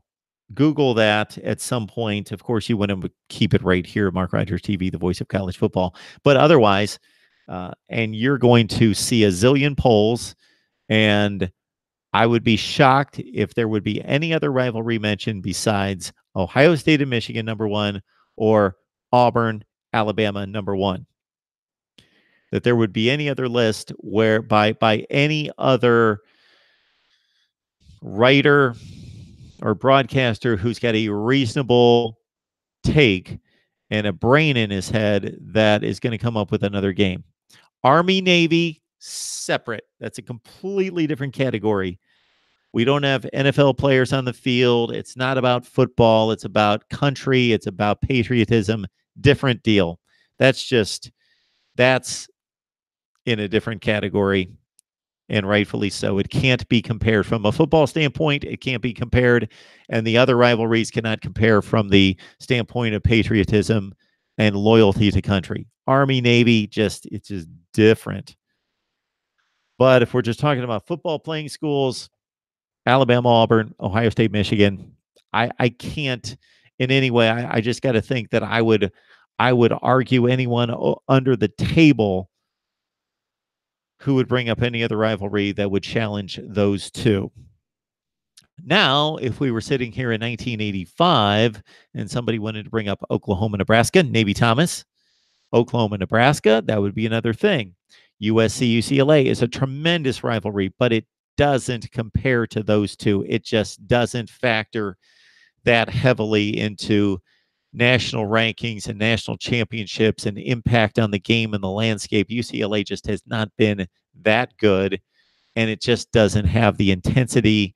And those two games that I mentioned, the Iron Bowl and the game, if we went by television ratings and people watching in the seats at the stadium, and mostly television ratings because everybody plays in a huge stadium now, those are the games that most people watch. Year to year to year to year. Yeah, another game will jump up in one particular year when it's really huge that Oklahoma and West Virginia, let's say some year they're both ranked in the top 5 and it's huge. But other than that, those are the two. Jeff is mentioning here that Ohio State is the top 3 watched college football games this year. They will make it for this Saturday. That's pretty impressive. And I talked to a number of people the other night, and they were asking me about situations in which the college football, I think it was Bash Gaming, that had a read on his conspiracy that the College Football Playoff Committee only cares about matchups and only cares about name brands and wants to put the best. Therefore, the Ohio State selection in 2014 was all about name brand. The Alabama selection was probably their worst nightmare because they were looking at two massive name brands, but that Alabama would play better in the playoff, but that it's about name brands. And when it comes to putting eyeballs in front of the TV screens, Ohio State is tough to beat. Alabama's there, Notre Dame's there, Michigan's there. That's probably the four that bring the most. Those are probably the four that bring the most, and I can't back that up to a T, but that's after reviewing TV ratings year after year after year. The Ohio State-Michigan game, even when they're both like 6-4, it's one of the highest rated games of the year. It's in the top 5 when they're lousy. When they're really good, like they were in 2016, both of them, it's the number 1 rated game of the year. It's not even close. Like 2006 and other games. And Michigan was awful from 2008, except for 2011, 2008 to 2015. So for 7-8 consecutive years, Michigan was bad, and it was still the highest or top 5 rated game of the year. It's just not going to take a hit. People are still going to say, it's Ohio State, Michigan, we're watching it. And also understand that Ohio State and Michigan, in the portion of the country they're not being huge draws in terms of college football to New York City, that the other large cities don't have a enormous tie to those teams. Sure, USC and UCLA, it's big in LA. But if you looked at the rating on that game, well, they were both bad this year. It's not going to be as enormous as it should be, considering that both teams play in the second largest market in the country, whereas Ohio State and Michigan have the advantage over anybody in the SEC because you have Cleveland, Columbus, Pittsburgh, Cincinnati, Milwaukee, Chicago, Detroit, Minneapolis, Indianapolis are all major or mid-major markets in the top 25 in the country. So there's a big footprint of population there in the Midwest versus the South. What do you have in the SEC? Atlanta, sure. New Orleans, Nashville. You have about 3 or 4 comparable sized cities to like 12 or 15 in the Big Ten.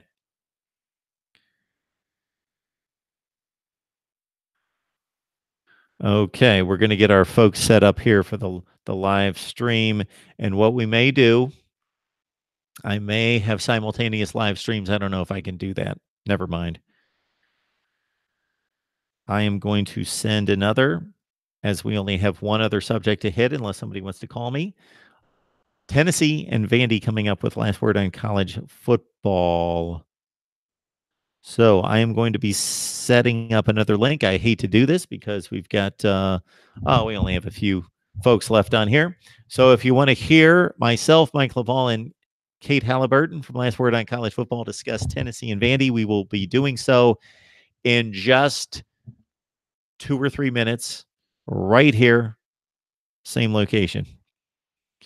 We appreciate you jumping online. If you guys aren't joining us for the rest of the night, have a happy Thanksgiving. Enjoy the food, enjoy the family, whatever the festivities. I hope you enjoy it and be grateful for what you have. I certainly am. And part of that gratefulness is I'm grateful to have you guys as a support system for what I'm doing here at Mark Rogers TV, the voice of college football. Enjoy the football. We will see you at some point tomorrow, even if it is just a taped instant analysis. And then for live instant analysis during Friday's games and a big kickoff to the weekend on Friday at SD1 Sports at 11 a.m. Eastern Time. We will see you guys soon. I will say goodbye to everyone in the chat.